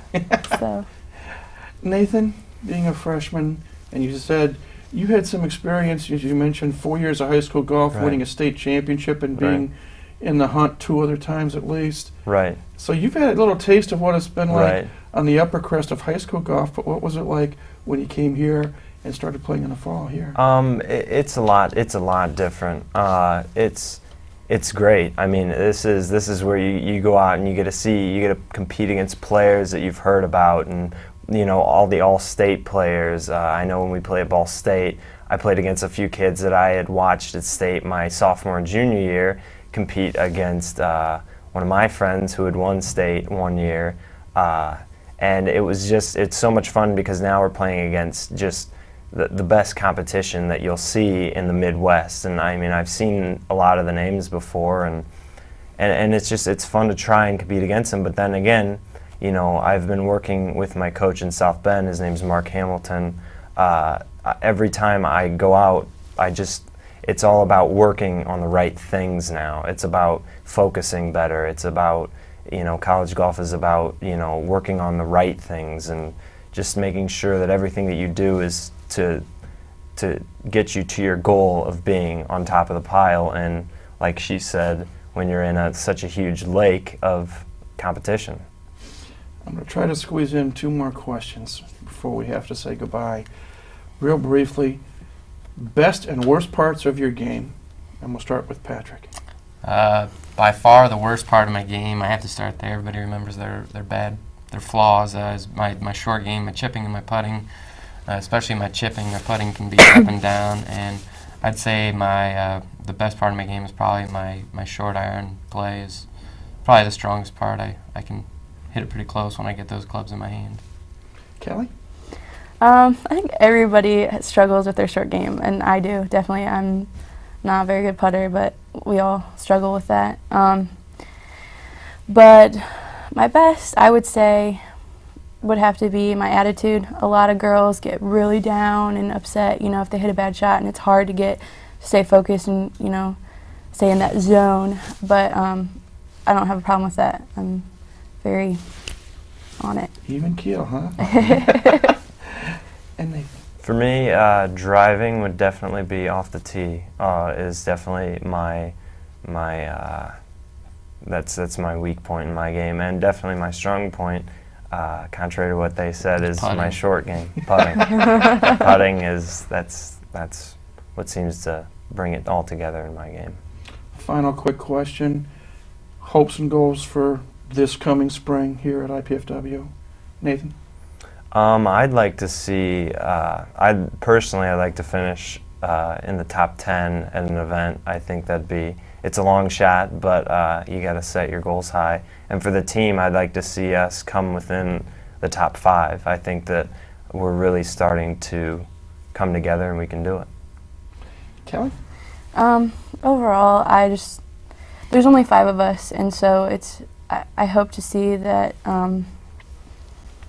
more girls come out, and that we've been finishing not very well, so hopefully, like, not anything great like first or second, but up there, be more competitive as a team. Patrick, you have the last word.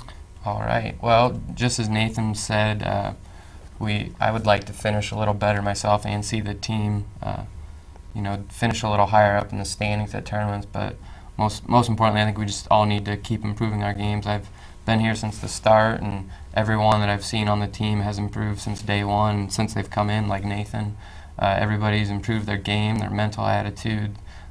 We've been improving our academics, so everything's on the upswing. I just want to keep it going that way, and the results will come. I appreciate all of you taking time out to come visit with us. Congratulations on helping to get the golf program started here at IPFW, and continued success both on the links and in the classroom as well. But thanks to each and every one of you for coming in today. Thank you for having us. We've been chatting with 3 members of the IPFW golf teams: Patrick Leffers, a junior from Bishop Dwenger High School; Nathan Hoff, sophomore from Mishawaka Marion High School; and Kelly Wood, a junior from Concordia High School, and she said came here from Ball State. We will take a break and then come back with more of Mastodon Spotlight in just a moment.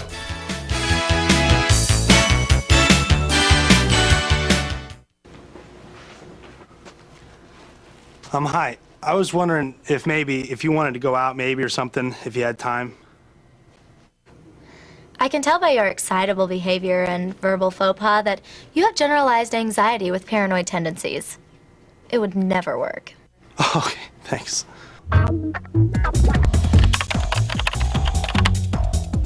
Indiana University, Purdue University, Fort Wayne.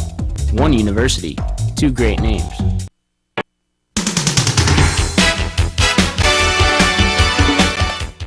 Welcome back to Mastodon Spotlight. We hope you enjoyed our chats with the 3 members of the IPFW golf teams: Kelly Wood, captain of the women's team; Nathan Hoff, freshman from Mishawaka Marion; and Patrick Floria from Bishop Dwenger. Also, hope you enjoyed our chat with Jeff Marsh, their head coach. Well, what's ahead this coming week for IPFW athletics? Well, glad you asked. Looking ahead, our baseball team, Billy Gurna's team, weather permitting, is going to play a 3-game series this weekend at Cleveland State.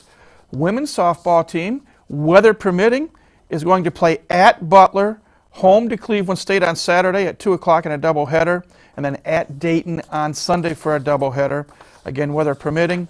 The men's and women's golf teams will be playing in a tournament at Butler, weather permitting, in Indianapolis this week. We'll let you know how things turned out there.